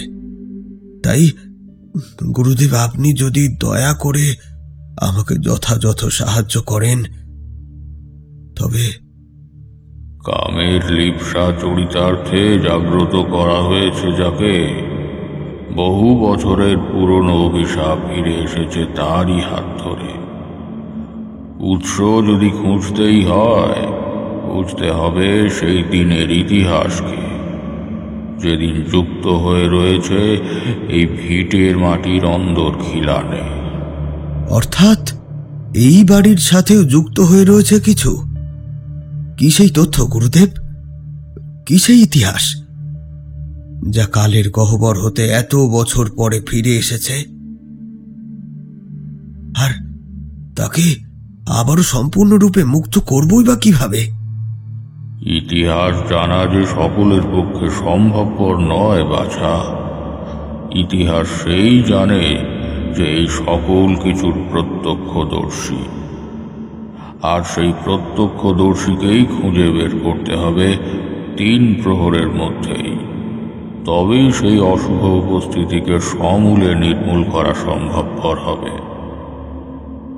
তবে এই 3 প্রহরের মধ্যে যদি সকল কিছু জানা সম্ভবপর না হয় এবং যথাযথ ব্যবস্থা গ্রহণ না করে সেই পিশাচিনীকে আবারও তার সুপ্ত অবস্থায় পাঠানো সম্ভবপর হয়, তবে কোনো মতেই এ বিপদ রোধ করা যাবে না। এ বিপদ হতে কিছুতেই মুক্ত করা যাবে না এই গ্রামকে। সেক্ষেত্রে সম্পূর্ণরূপেই ধূলিসাৎ হবে সকল কিছু। তবে দেবীর আশ্রয় ত্যাগ করিস না। প্রতিপক্ষ যে বড়ই কঠোর এবং হিংস্র। গত রাতেই তুই তার অস্তিত্বকে অনুভব করেছিস, তাই আবারও স্মরণ করিয়ে দিচ্ছি, দেবীর কৃপা হতে বঞ্চিত হোস না। দেবীর কৃপা যে বড় প্রয়োজন এক্ষেত্রে। গুরুকে প্রণাম জানাই, তবে বুঝে পাই না এমন কোন প্রত্যক্ষদর্শী থাকতে পারে যে সেই অতীতের কথা জানে। তবে এটুকু স্থির করে ফেলেছিলাম যে ঘোষ মহাশয়ের থেকেও এর উত্তর পাওয়া যথাযথ নয়। সেও এর উত্তর সঠিকভাবে দিতে পারবে না। তবে ঘোষ মহাশয়ের থেকেও প্রবীণ যদি কেউ থেকে থাকেন যে জানে এই বাড়ি এবং জমিদার বাড়ির অনেক ইতিহাস, তার থেকেই একমাত্র জানা সম্ভব ঠিক কোন ইতিহাস, কোন কালের অন্ধকারের গহ্বর হঠাৎ করে উন্মুক্ত হয়েছে বর্তমানে। বেরিয়ে আসি বাইরে। বৃষ্টি ততক্ষণে সামান্য হলেও ধরে এসেছে। বাইরের দাওয়ায় এসে দেখি ঘোষ মহাশয়ের পুত্রবধূ প্রদীপ প্রজ্বলন করছেন। এই যে মা, তোমার শ্বশুর মশাই কোথায়? বাবা মশাই তো একটু বাইরে বের হলেন। কিছু প্রয়োজন আছে ঠাকুর মশাই? আসলে কি বলো তো মা, এই গ্রামের সব থেকে যদি কোনো প্রবীণ ব্যক্তি থাকেন, আমার তার সঙ্গে একটু যোগাযোগ করা দরকার। তাই তোমার শ্বশুর মশাইয়ের খোঁজ করছি। ওনার কাছে শুধতাম এমন কেউ আছেন কিনা। ঠিক আছে, তিনি আসলে তুমি আমাকে একটু খোঁজ দিও তো মা। ঠিক আছে ঠাকুর মশাই, বাবা মশাই আসলেই আমি অবশ্যই আপনাকে জানাবো। তবে তিনি খুব শীঘ্রই চলে আসবেন। খুব বেশি সময় আপনাকে অপেক্ষা করতে হবে না হয়তো। লক্ষ্মীর সঙ্গে কথা বলতে বলতে হরিচরণ ঘোষকে বাড়িতে ঢুকতে দেখলাম। তিনি এসেই আমার দিকে জিজ্ঞাসু দৃষ্টিতে চাইলেন। আমিও আর সময় নষ্ট না করে তাকে বললাম, আচ্ছা, আপনাদের এই গ্রামের সব থেকে প্রবীণ ব্যক্তি কে আছেন? তার কাছে আমাকে একটু নিয়ে যেতে পারবেন? কিছু তথ্য আমার জানার আছে, যা এই মুহূর্তে এই সংকটকালীন পরিস্থিতিকে অতিক্রম করতে সাহায্য করবে। আসলে এই গ্রামের সঙ্গে এবং এই বর্তমান পরিস্থিতির সঙ্গে এমন কোনো অতীত জড়িয়ে আছে যা অত্যন্ত বিধ্বস্ত। আর সত্যি বলতে সেই অতীতই একমাত্র পারে বর্তমানকে সামাল দিতে। তাই আপনি যদি প্রবীণ এমন কোনো ব্যক্তির কাছে আমাকে নিয়ে যান, যিনি এই মুহূর্তে এই গ্রামের অতীতটা আমাকে ভালো করে জানাতে পারবে। গ্রামের প্রবীণ ব্যক্তি? হ্যাঁ হ্যাঁ হ্যাঁ, আসেন একজন। আচ্ছা আচ্ছা, তিনি কি এই গ্রামের জমিদার বাড়ির সম্পর্কে, মানে জমিদার বাড়ির অতীত সম্পর্কে সমস্ত তথ্যাদি জানেন? যেমন এই ধরুন আপনার বংশ বা এরকম আরো কোনো বংশের ইতিহাস সম্পর্কে জানে? আমার কথার পর ঘোষ মহাশয় বেশ কিছুটা সময় চুপ করে থাকেন। হয়তো মনে করার চেষ্টা করেন এমন কোনো ব্যক্তিত্ব রয়েছে কিনা যার থেকে আমি যা চাইছি সেটা জানতে পারবো। তবে কিছু মুহূর্ত অপেক্ষার পরই তার চোখ দুটো জলজল করে ওঠে। তিনি আমার দিকে তাকিয়ে বলে ওঠেন, আছে ঠাকুরমশাই, আছে। এমন একজন আমাদের গ্রামেই থাকেন। আমরা প্রত্যেকে তাকে ঠান দিদি বলেই ডাকি। আসলে তিনি বহু পুরানো মানুষ, এককালে জমিদার বাড়ির খাস দাসী ছিলেন। তবে জমিদার বাড়ির এমন কোনো রহস্য নেই যা তিনি জানেন না। আপনি চলুন, এই মুহূর্তেই চলুন আমার সঙ্গে। আমি আপনাকে ঠান দিদির বাড়িতে নিয়ে যাচ্ছি। আর অপেক্ষা করার নেই, বেরিয়ে পড়ি দুইজনে। বাদলা যেহেতু ধরেই এসেছিল, যেটুকু সামান্য বৃষ্টি পড়ছে তাতে খুব একটা সমস্যা হওয়ার কথা নয়। আমরা সকলে গ্রামের মানুষ, সেই সময় ওইটুকু বৃষ্টি গায়ে লাগলে কিচ্ছু যায় আসবে না। তো আমরা পথে বেরিয়ে ধীরে ধীরে এগিয়ে যেতে থাকি ঠান দিদির বাড়ির উদ্দেশ্যে। মূলত আলপথ দিয়ে গিয়ে সামনে একটা পুকুর পেরোলেই তার বাড়ি। ওনার বাড়ির সামনে আসতে আসতে সন্ধে গাঢ় হলো। দেখলাম তুলসী মঞ্চে তিনি প্রদীপ জ্বেলে দিয়েছেন। তবে বৃষ্টির ফোঁটায় তা কত সময় প্রজ্বলিত অবস্থায় থাকবে সেটাই হলো বড় প্রশ্ন। ঘোষমশাই আমাকে নিয়ে গিয়ে তার দালানে বসালেন। তারপর ঘরের দিকে উকি ঝুঁকি মেরে তিনি ডাক দিলেন, ঠান দিদি, ও ঠান দিদি, ঘরে আসো।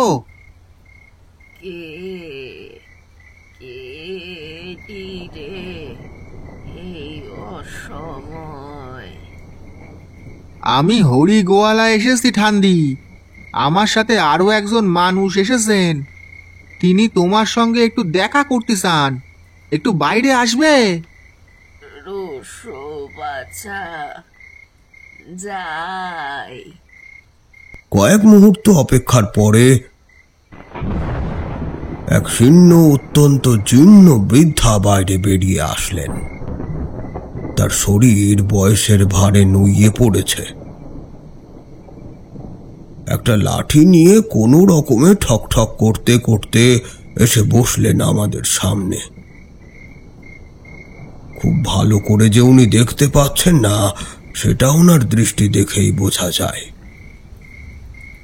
আমি কোনো কথা বলিনি। ঘোষমশাই নিজেই ওনাকে জিজ্ঞেস করলেন, আসলে ঠান্দি, উনি একজন যোগী পুরুষ। সতীপীঠ দর্শন অভিলাষে বেরিয়েছিলেন ঘর সংসার সেরে।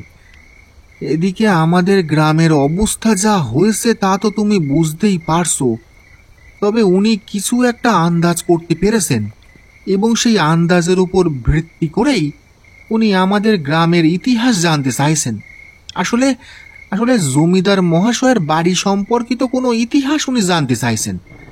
আর এক্ষেত্রে তোমার থেকে ভালো কেই বা বলতে পারবে বলো? তাই এই বাদলা দিনে ওনাকে নিয়ে তোমার কাছে আসতে বাধ্য হলাম। জমিদার বংশ সম্পর্কে প্রাচীন কথা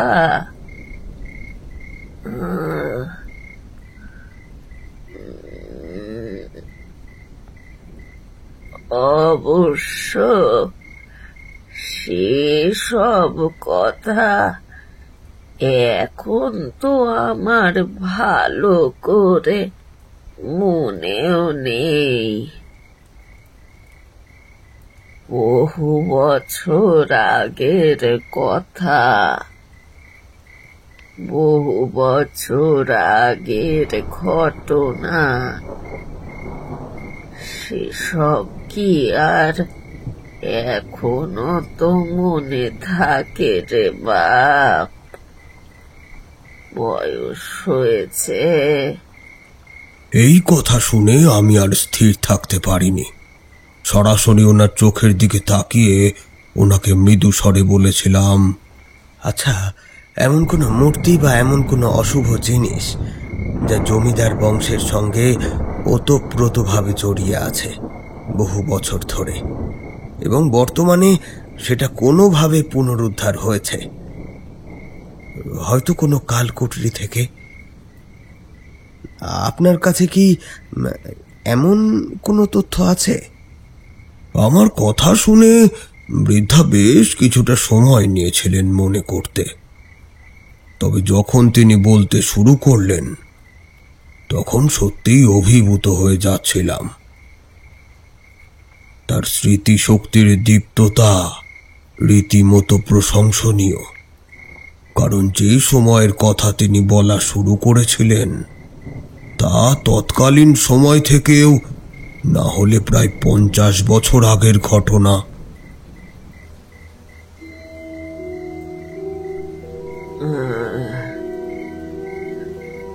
বর্তমান জমিদার শিবপ্রসাদের প্রপিতামহ দেবরুন চট্টোপাধ্যায় ছিলেন সংসারের প্রতি উদাসীন।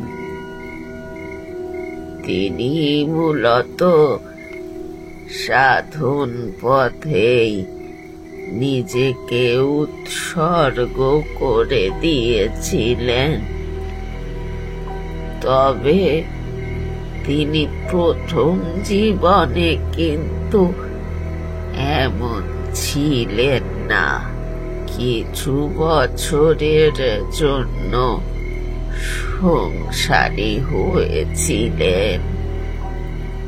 এরপর তিনি যখন ঘর ছাড়লেন তখন তার পুত্রের বয়স মাত্র 26 বছর।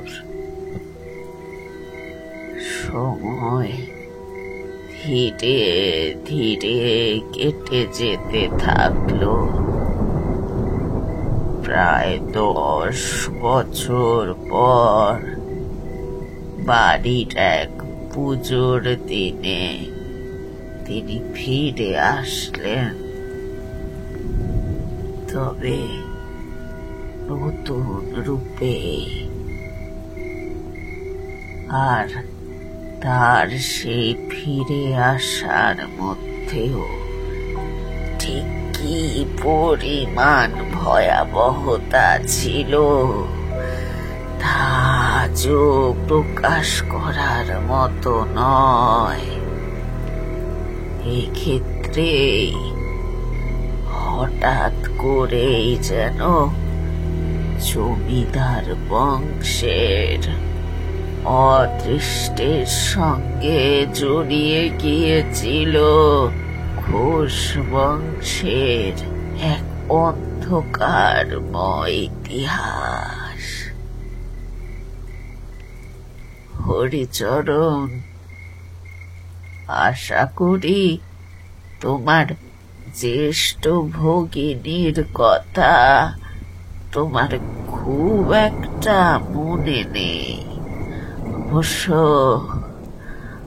অবশ্য তোমার বয়সই বা কত হবে তখন? অতি অল্প। ভারী লক্ষ্মীমন্ত মেয়ে ছিল হরিদাসী। যেমন তার রূপ তেমনি গুণ, এবং সেই সাথে সে মূলত ছিল সকল উচ্চ বংশীয় রাশি নক্ষত্রের অধিকারিণীও। নবমবর্ষীয়া বালিকা, তার উপর অক্ষত জনি, সকল উচ্চ রজগুণজাত, অর্থাৎ তন্ত্রী যাকে বলে, সফল গুণবতী নারী। তার উপরে চোখ পড়ল দেবারুণ চট্টরাজের। তবে সরাসরি কোনোভাবে এই বালিকাকে তন্ত্রের ব্যবহার করবে এমন কথা জানালো না, এমন কোনো কথা ঘোষণাও করলো না। সে শুধু তোমার পিতার কাছে খবর পাঠালো যে এই নারী কোনোভাবেই এই গ্রামের বাইরে যেতে পারবে না। এই নারী কোনো পুরুষের গৃহিণী হতে পারবে না। এ হবে ঈশ্বরের সেবিকা। এই বালিকাকে করতে হবে দেবদাসী, জমিদার বংশের কুলদেবতার দাসী, এবং যতদিন না তার দেবদাসী রূপে অভিষেক হচ্ছে ততদিন তার জন্য তৈরি করা হবে এক নির্দিষ্ট কক্ষ, এবং তাও তোমাদের এই ঘোষ বাড়িতে। এবং সেখানেই থাকবে সে জমিদার বাড়ির নজরাধীনে। যথাযথ বয়স আসীন হলে তাকে অভিষিক্ত করা হবে কুলদেবতার দাসী রূপে।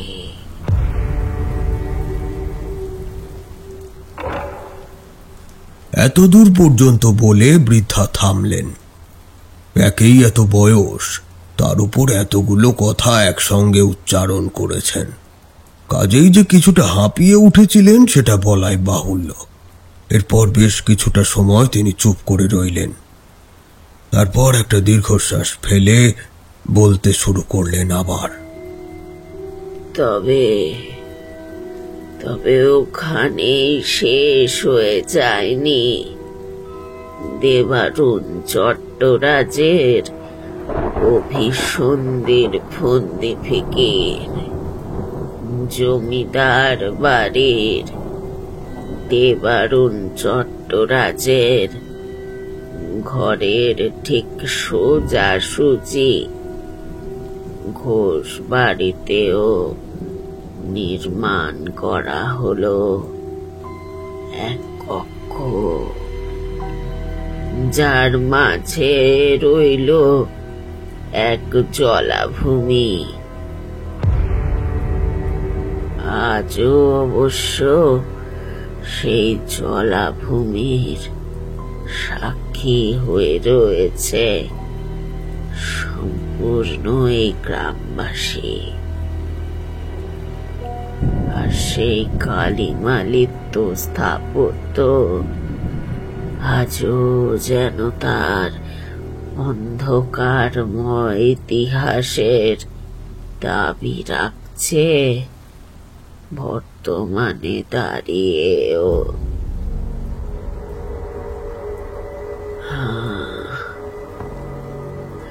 এইভাবেই দিন যেন ক্রমশ এগিয়ে যেতে থাকলো সামনের দিকে। বালিকা ক্রমশ কিশোরীতে উত্তীর্ণ হলো। তবে ততদিনে বালিকার মন পড়েছে এক অন্য পুরুষের। এই গ্রামেরই এক পণ্ডিত পুরুষের। সেই মূলত হরিদাসীকে তার আসন্ন ভবিতব্যের কিছু কথা জানিয়েছিল।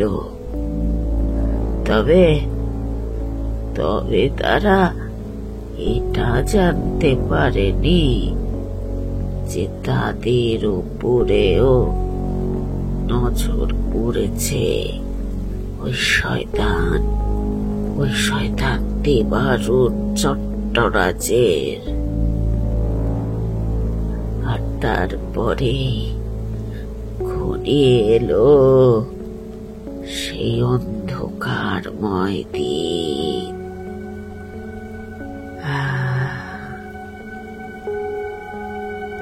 সেই বৃদ্ধা আরো নানান তথ্য আমাদেরকে জানিয়েছিলেন। আমরা সবকিছু শুনে এটুকু বুঝতে পেরেছিলাম যে প্রতিপক্ষ এই মুহূর্তে যে হয়ে দাঁড়িয়েছে সে অত্যন্ত ভয়ঙ্কর। তাই তার সামনে নিজের শক্তি প্রদর্শন যদি সংযত না হয়, সুপরিমণ্ডিত না হয়, যদি ঈশ্বরের সহায়তা না পাওয়া যায়, তাহলে তো আমাদের প্রাণ নাশও করতে পারে। আর তার সঙ্গে আরো এক চরমতর সত্য এই যে সেই লড়াইয়ের ক্ষণও হয়তো আসন্ন। আর সময় নষ্ট করা উচিত নয়। সেখান থেকে বেরিয়ে আসার আগে সেই বৃদ্ধা আমাদেরকে বারবার জানিয়েছিলেন, শিবপ্রসাদ অত্যন্ত ভালো একটি ছেলে। দেবারুণ চট্টরাজ এবং শিবপ্রসাদ চট্টরাজের রক্ত হয়তো এক, বংশ হয়তো এক, তবে তাদের মধ্যে তফাৎ রয়েছে স্বর্গ নরক সম। তার সঙ্গেও যেই ঘটনাগুলি ঘটেছে সেই ঘটনা কোনো স্বাভাবিক ঘটনা নয়। সেও হয়তো কোনো দুরাচারীর দুর্বিপাকেই পড়েছে, নয়তো অমন রাজলক্ষ্মী গুণজাত জমিদার গৃহিণীর এমন ভয়ানক মৃত্যু।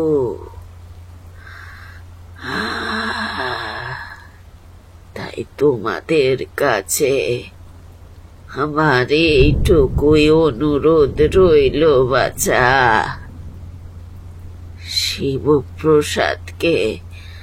শিবপ্রসাদকে তোমরা বাঁচিয়ে নিও।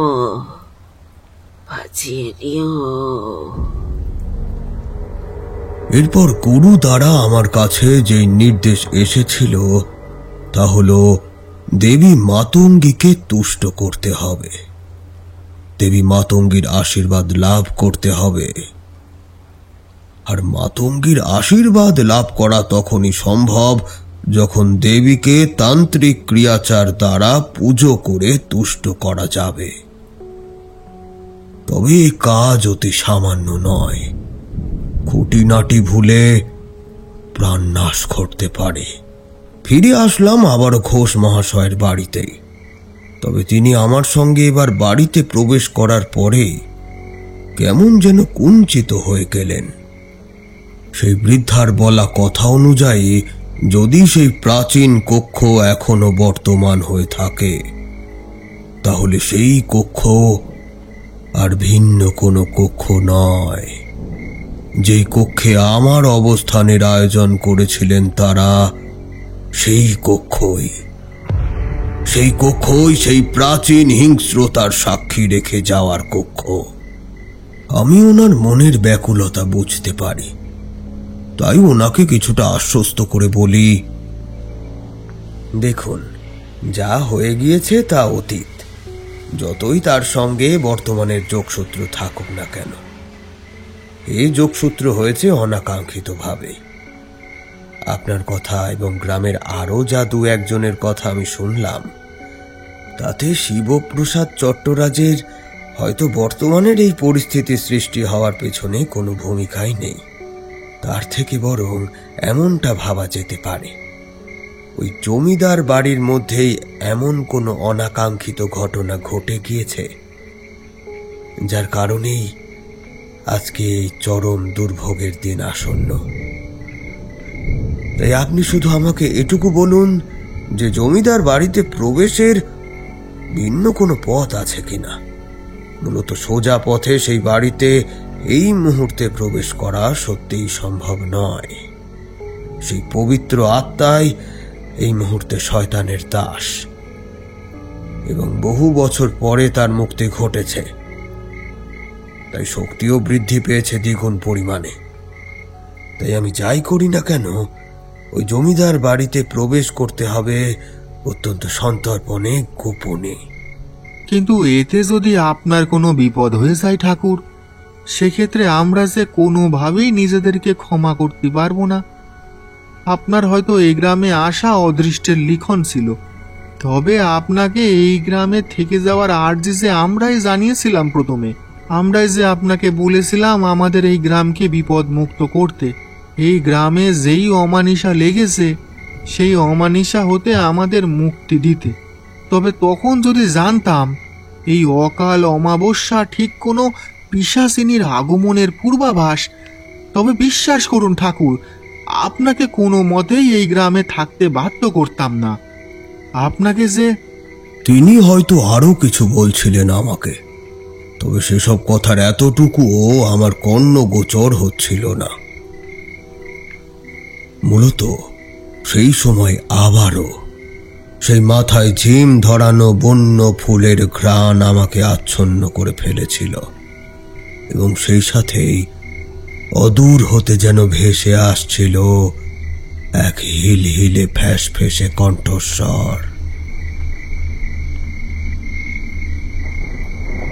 মায়ের ভোগের যে সময় হয়েছে ঠাকুর, মহাভোগ, মাকে ভোগ নিবেদন করবেন না?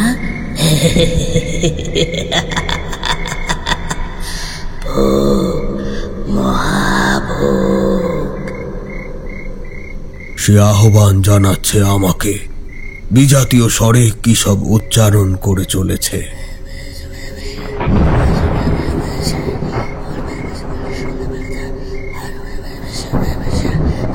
তবে সেই সকল উচ্চারণের উৎস এই মুহূর্তে সেই কক্ষ, যে কক্ষে কিছুক্ষণ আগেও আমি বিশ্রাম নিচ্ছিলাম।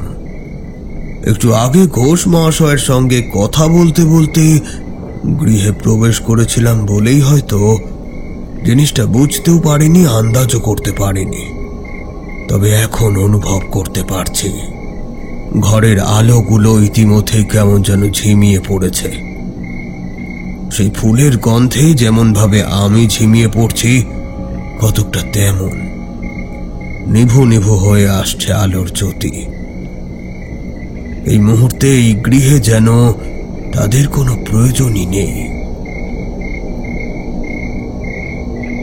এই অকাল অমানিসার কাছে যেন প্রদীপের উজ্জ্বল শিখাও ব্রাত্য। ঘোষ মহাশয়, এই মুহূর্তে আমাদের পুজোর আয়োজন করতে হবে। আপনার শত্রু কিন্তু আপনার গৃহে প্রবেশ করেছে, আর দেরি করা ঠিক হবে না। আমি কোনো ক্রমে নিজেকে সংযত করলাম। মুখের কথা মুখেই বন্ধ হয়ে যায়। এমন সময় আমার সেই বিশ্রাম কক্ষের ভেতর হতে ঝনঝন করে কিছু পড়ার শব্দ শুনতে পেলাম। দৌড়ে যাই সেদিকেই। আমাকে অনুসরণ করে ঘোষ মহাশয়ও ধীরে ধীরে এগিয়ে এসেছেন। তবে কক্ষের সামনে গিয়ে আমরা যে দৃশ্য দেখলাম, তা দেখে আমাদের দুইজনের স্নায়ুবিক নিয়ন্ত্রণ যেন একেবারেই হারিয়ে গেল। ঘোষ মহাশয় আতঙ্কে আর্তচিৎকার করে উঠলেন, বৌমা, বৌমা! ধীরে ধীরে এগিয়ে গেলাম কাছে। ঘোষ মশাই তখনও দূরেই দাঁড়িয়ে আছেন। তার দিকে তাকিয়ে দেখলাম তার শরীরটা ঠক ঠক করে কাঁপছে। আমার বুকের মধ্যেটাও তুরু তুরু করছে। তার কাছে গিয়ে ভীষণ মৃদু স্বরে ডাকলাম, লক্ষ্মীমা, লক্ষ্মীমা, শুনতে পাচ্ছ আমার কথা? তবে সেই মুহূর্তে তাকে স্পর্শ করার স্পর্ধা আমার নেই। গাত্রবন্ধন করা থাকলেও ওই মুহূর্তে লক্ষ্মী মায়ের ওপর ঠিক যে পিশাচিনী তার নিজের অস্তিত্বকে আরোপিত করেছে, তাকে স্পর্শ করার স্পর্ধা দেখানো মানে নিজের মৃত্যুকে আলিঙ্গন করা। ওম হ্রিম ওম, ওম হ্রিম ওম শ্রীম নমো ভগবতী উচ্ছিষ্ট চণ্ডালী শ্রী মাতঙ্গেশ্বরী সর্ব মায়ের বউ, মহাবউ, আর সেই ভোগ দেবী লক্ষ্মী মায়ের অবয়বে থাকা সেই পিশাচিনী খলখল করে হেসে ওঠে।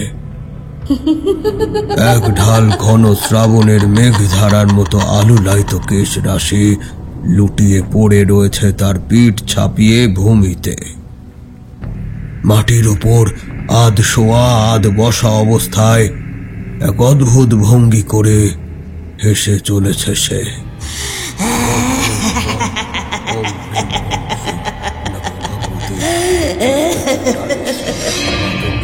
মাঝে মাঝে দুলে দুলে উঠছে তার শরীর। এদিকে আমি দেবীর মন্ত্র উচ্চারণ করে চলেছি। একটা মন্ত্র শেষ করে আর একটা মন্ত্র উচ্চারণ করতেই যাব, এমন সময় সেই ভয়াবহ নারী মূর্তি কর্মর শব্দে ঘাড় বেঁকিয়ে আমার দিকে চাইল। তার সেই দৃষ্টি আমার চোখের উপর পড়তেই আমার অন্তরাত্মা যেন কেঁপে উঠল। লক্ষ্মী মায়ের চোখে এখন কোনো মনি নেই, সম্পূর্ণ সাদা তার চোখ। শরীরটা পান্না সবুজাভ, রক্তিমষ্ঠ, কষ বেয়ে গড়িয়ে নামছে তাজা রক্তের ধারা। তার এক হাতে ধরা রয়েছে একটা কালো বেড়ালের কাঁটা মুন্ডু। তার মাথার সিঁদুর, কপালের টিপ সব লিপটে গিয়েছে, যেন কোনো দানবিক শক্তিকে নিজের মধ্যে আশ্রয় দিতে গিয়ে এইরূপ পরিণতি তার। সেইবার তার সেই খড়বাকার নখ বিশিষ্ট হাত প্রসারিত করে আমার দিকে, চেপে ধরে আমার টুঁটে। অমানসিক দানবীয় শক্তিতে সে তখনই আমাকে শূন্যে তুলে ধরে, কোন অনির্দিষ্ট দিকে ছুঁড়ে ফেলে দিতে চায় যেন। সেই মুহূর্তে তার থেকে মুক্তির পথ খুঁজে পাওয়া তো অনেক দূরস্থ। আমি আমার গলার বাঁধনটুকুও সামান্য শিথিল করতে পারছিলাম না। দুই চোখ বিস্ফারিত হয়ে বেরিয়ে আসছে লক্ষ্মী কোটর থেকে, যেন আমার জীবন ওইখানেই ইতি হতে চলেছে। এদিকে বাঁচার আর্জিও যেন অত্যন্ত গভীরভাবে অনুরণিত হচ্ছে সেই মুহূর্তে। আমার ছোট্ট সেই কমলা মায়ের মুখটা ভেসে উঠছে চোখের সামনে। আমার স্ত্রীর কথা মনে পড়ছে। তারা আমাকে বারংবার বারণ করেছিল এবার গৃহত্যাগী হতে। আমি তাদের বারণ শুনিনি, আর বোধহয় তাদেরকে শেষ দেখা আমার হলো না। চোখ থেকে জল বেরিয়ে আসে। তবে না, এভাবে হেরে যাওয়ার পাত্র আমি নই। আমাকে শেষ চেষ্টা একবার করতেই হবে। এই কথাটা মনে করতেই ক্রমে যেন মনের মধ্যে এক অদম্য জেদ পেয়ে বসে। তৎক্ষণাৎ উচ্চারণ করি দেবী মাতঙ্গীর স্মরণ মন্ত্র।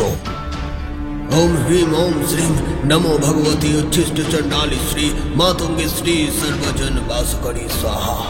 ওম হ্রিম ওম শ্রীম সর্বজন বাসকরী স্বাহা। ওম হ্রিম ওম শ্রীম নমো ভগবতী উচ্ছিষ্ট চণ্ডালী শ্রী মাতঙ্গী শ্রী। আর তার পর মুহূর্তে অমানবিক আসুরিক শক্তিতে সে চিৎকার করে উঠে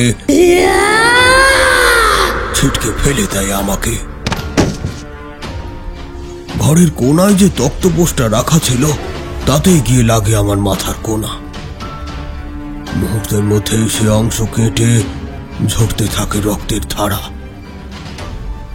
ততক্ষণে সেই পিশাচিনী লক্ষ্মী মায়ের শরীরকে অবলম্বন করে সেই জানলার কপাট ভেঙে অন্ধকারে সেই জলাভূমির উপর দিয়েই যেন হাওয়ায় ভেসে বিলীন হয়ে যায় সেই জমিদার বাড়ির অন্ধকারের অতলে।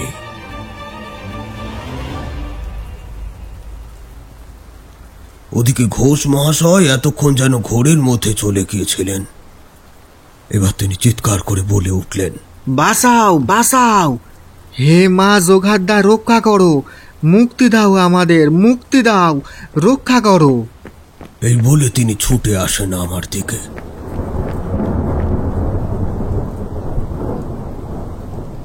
আমার ধাতস্থ হতে কিয়ৎক্ষণ সময় লেগেছিল যা, তারপরেই আমার জ্ঞান মতি সব ফিরে আসে।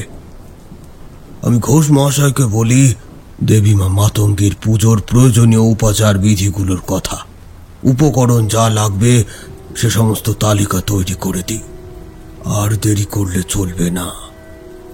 ঘোষ মহাশয়, যা বলছি সেগুলোর আয়োজন অতি সত্বর করুন, নচেত অনর্থ হয়ে যাবে। শুনুন, চটপট লিখে নিন। বেলপাতার একটি নৈবেদ্য প্রস্তুত করতে হবে, যাকে রাজত্বের ফলা বলা হয়। লবণ, হলুদ, নিম, ডাল এবং চন্দন, কর্পূর, জাফরান একসাথে বা লবণ এবং মধুর মিশ্রণে। মূলত এই মিশ্রণ মানুষকে আকর্ষণ করার শক্তি দেয়। তার মন্ত্র পুনরাবৃত্তি করার সময় একটি চালের আটার রুটি প্রস্তুত করা হয় এবং সেই সাথে শ্মশানে পোড়ানো কাকের ছাই প্রস্তুত করতে হবে।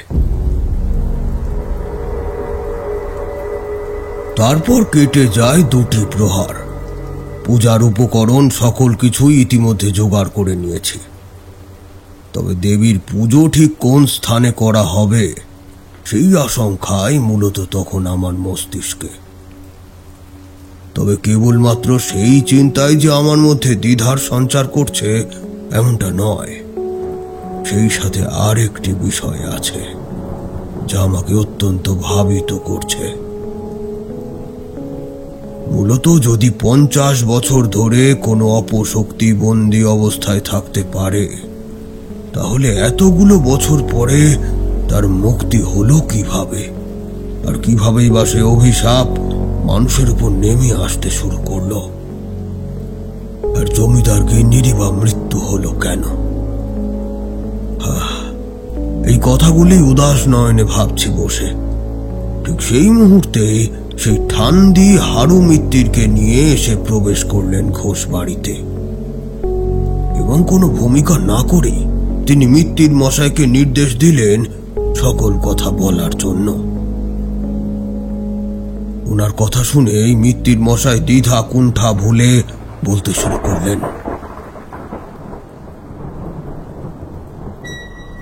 হয়তো এই সকল কিছুর সূচনা ঠিক কিভাবে হয়েছে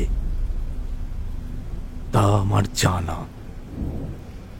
আসলে গিন্নি মায়ের সেদিন অমন খামখেয়ালিপনার একমাত্র প্রত্যক্ষদর্শী এবং সাক্ষী আমি একাই।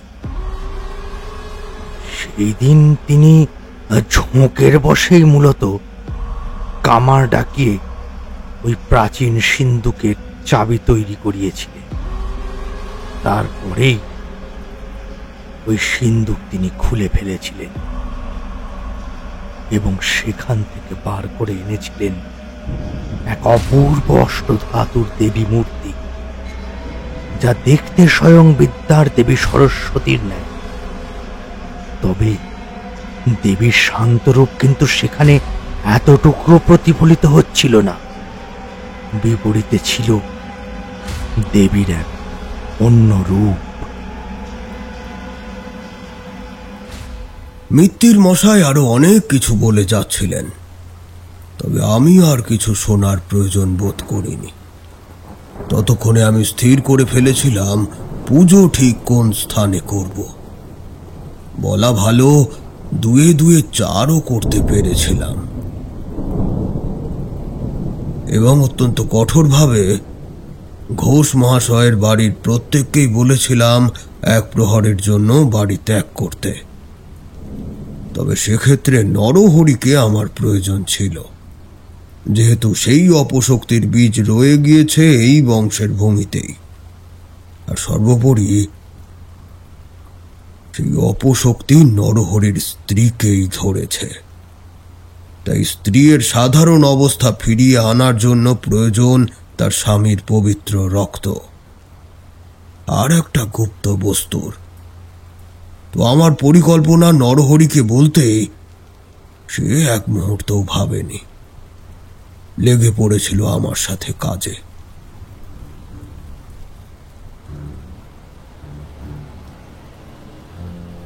বাড়ি সম্পূর্ণ ফাঁকা হতেই দেবীর চক্র অঙ্কিত করলাম আমার সেই কক্ষের মধ্যেই, যেই কক্ষ এককালে হরিদাসের ছিল এবং যেই কক্ষকে বানানো হয়েছিল মূলত পাপ লীলার বীজ ভূমি রূপে। নরহরিকে আদেশ করলাম কালো মোরগ এবং কালো ছাগের মাংস একসাথে রন্ধন করতে এবং সেই সাথেই একটা কালো বিড়ালকে বন্দি করে সেই কক্ষে দিয়ে যেতে। ধীরে ধীরে শুরু করলাম পুজো। সেই সাথে ঘরের মধ্যে অঙ্কিত সেই যন্ত্রের সামনে ধুনি জ্বালিয়ে শুরু হলো আমার যজ্ঞ। একের পর এক আহুতি দিতে দিতে এগিয়ে চলতে লাগলো পুজো।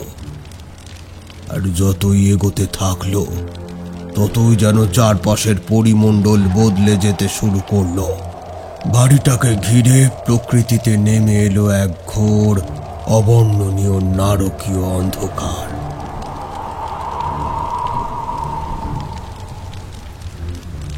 কিছুক্ষণের মধ্যেই আমি অনুভব করলাম ঘরে আমি আর নরহরি ছাড়াও আরো একজন এসে উপস্থিত হয়েছে।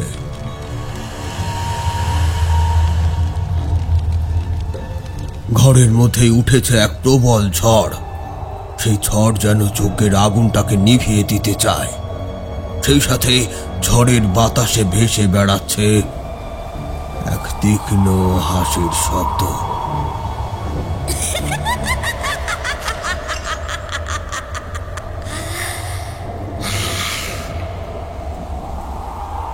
ঘরের মধ্যে একটা গণ্ডি কেটে নরহরিকে সেখানেই বসতে বলেছিলাম যাই ঘটে যাক না কেন সে যেন এতটুকু বিচলিত হয়ে আবেগের বশে সেই গণ্ডির বাইরে না বেরোয়, তাহলে তার মৃত্যু নিশ্চিত। নরহরির দিকে তাকিয়ে দেখলাম সে চোখ বুজে বসে রয়েছে, তার গোটা শরীরটা স্থির। এমন সময় হঠাৎ ঘরের মধ্যে চলতে থাকা সেই ঝড় যেন থেমে গেল।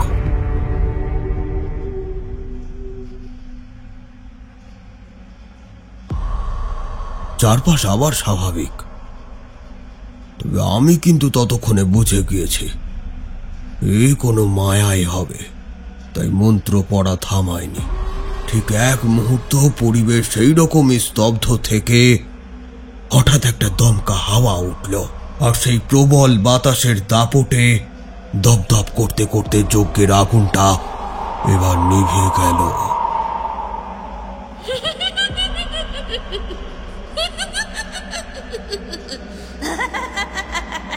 চারপাশের চাপ চাপ অন্ধকারটা যেটা এতক্ষণ ওত পেতে অপেক্ষা করছিল, এবার যজ্ঞের আলোর গণ্ডি সরে যেতে হুড়মুড় করে সেটা ঝাঁপিয়ে পড়ল যেন।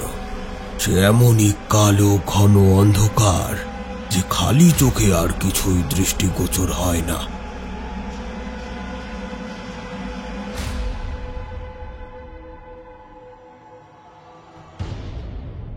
ওদিকে নরহরির কোনো সাড়া শব্দ পাচ্ছিলাম না। আমি যে তাকে ডাকবো সে উপায়ও নেই। একভাবে মন্ত্র পাঠ করে চলেছে।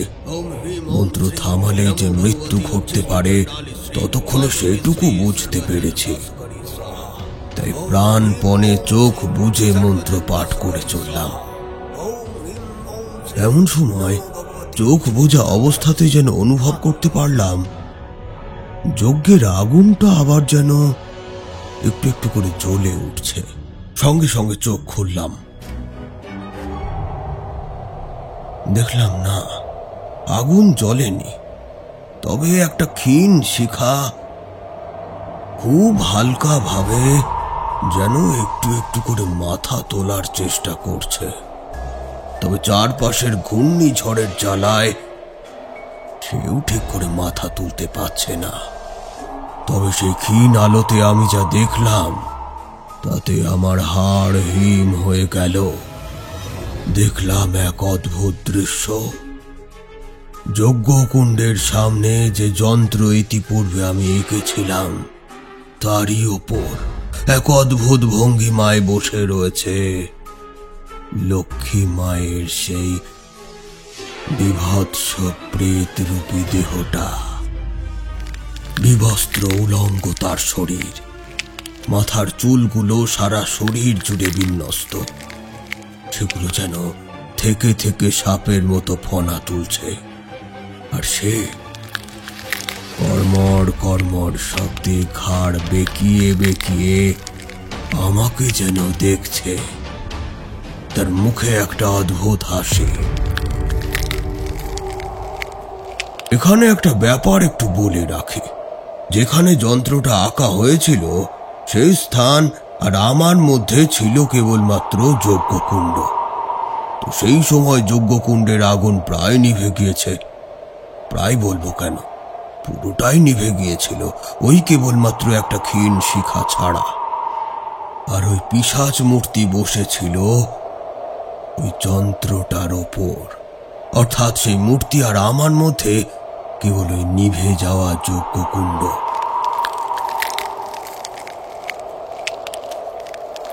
মূর্তিটা খানিক্ষণ ঘাড় ঘুরিয়ে ঘুরিয়ে আমাকে দেখে এবার হঠাৎ তার লম্বা হাত বাড়িয়ে দিল আমার গলার উদ্দেশ্যে। আমি দেখলাম হাতটা মুহূর্তের মধ্যে যজ্ঞকুণ্ডের উপর দিয়ে এসে আমার গলায় চেপে বসলো। কিছুতেই আমি সেই বাঁধন আলগা করতে পারছিলাম না। এক প্রবল নাক পাশে আমার চেতনা, চিন্তা, জীবনী শক্তি সব যেন আষ্টে পৃষ্ঠে বাঁধা পড়ে যাচ্ছিল। একটা সময় এলো আমার শরীরটা এতটুকু বাতাসের জন্য কাঁপতে থাকলো। সেই ঝাঁকুনি খেতে খেতে জ্ঞান হারানোর ঠিক পূর্বে আমি যেন দেখলাম এতক্ষণ ধরে যজ্ঞের যে ক্ষীণ শিখাটা একটু একটু করে মাথা চড়ানোর চেষ্টা করছিল, সেটা এবার দপ করে জ্বলে উঠে স্পর্শ করলো সেই পিশাচিনীর হাত। তবে সে আগুনের রং হলুদ কিংবা কমলা কিংবা লাল নয়, নীলও নয়। সে আগুনের রং কি ছিল জানো? সে আগুনের রং ছিল সবুজ। মুহূর্তের মধ্যে ঘরের ভেতরের অন্ধকার যেন দূরীভূত হয়ে ঘরের চারপাশে ছড়িয়ে পড়েছিল একটা ক্ষীণ সবজেটে আলো। ওদিকে আগুনের স্পর্শ পেতেই সেই পিশাচিনী আমার গলা ছেড়ে দিয়েছে। আমিও ধীরে ধীরে জ্ঞান হারিয়ে লুটিয়ে পড়লাম মাটিতে। তবে আমার চেতনা কিছুক্ষণ পরেই আবার ফিরে এসেছিল।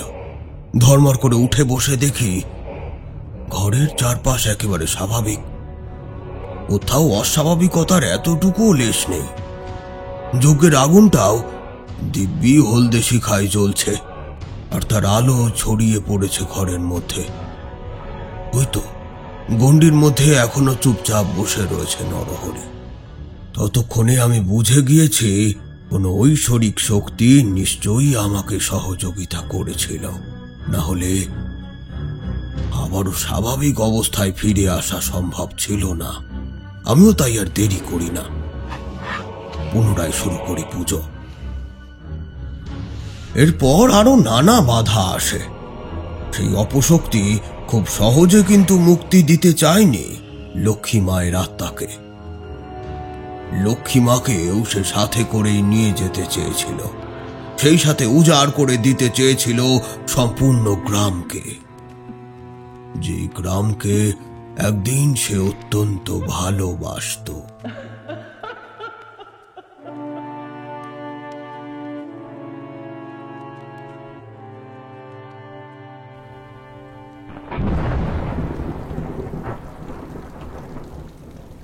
এতদূর পর্যন্ত বলে ঠাকুরমশাই থামলেন। আমি এতক্ষণ মন্ত্রমুগ্ধের মতো শুনছিলাম এবং ওনার প্রত্যেকটা কথা যেন রন্ধ্রে রন্ধ্রে অনুভব করতে পারছিলাম। তবে কেশবের ব্যাপার আলাদা। সে এবার হঠাৎ ঠাকুরমশাইকে প্রশ্ন করে উঠল, আচ্ছা, আপনার কথার যা গতিবিধি বুঝলাম, সেই নারী তো রক্ষা পেয়েছিল, তবে সেই জমিদার শিবপ্রসাদ কি মুক্তি পেয়েছিল নাকি? সে হতভাগা মুক্তি চায়নি, সে হতভাগা মৃত্যু চেয়েছিল। জানো তো কেশব, কিছু কিছু সময় আমরা আমাদের ভালোবাসার মানুষদের প্রতি এতটাই আসক্ত হয়ে পড়ি যে প্রিয় মানুষকে হারিয়ে ফেলে একা থাকা তখন যেন আমাদের কাছে অবর্ণনীয় এক নারকীয় যন্ত্রণা সম হয়ে দাঁড়ায়। শিবপ্রসাদের ক্ষেত্রেও তাই ঘটেছিল। সে তার স্ত্রীকে অত্যন্ত ভালোবাসত যে, তাই দেবী যেই মুহূর্তে সহায় হয়েছিলেন, প্রকট হয়ে সংহার করেছিলেন সেই অপশক্তিকে, সেই মুহূর্তে সেও যেন করুণ আরতি জানিয়েছিল। আমি আর অভিশপ্ত জীবন বহন করতে চাই না মা। এবার আমাকে মুক্তি দাও মা, মুক্তি দাও।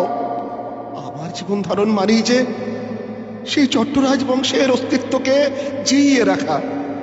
তার চেয়ে বরং আমার সঙ্গেই না হয় শেষ হয়ে যাক চট্টরাজ বংশের কালিমালিপ্ত ইতিহাস। যে দেবারুণ চট্টরাজের পাপে সম্পূর্ণ গ্রাম উজাড় হয়ে যেতে বসেছিল, যে দেবারুণ চট্টরাজের কলুষিত লিপ্সায় এক বালিকার জীবন নষ্ট হয়ে গিয়েছিল, সেই দেবারুণ চট্টরাজের রক্তের আর কোনো অস্তিত্ব, তার বংশের কোনো গরিমা আমি আর ধরে রাখতে চাই না। তার চেয়ে বরং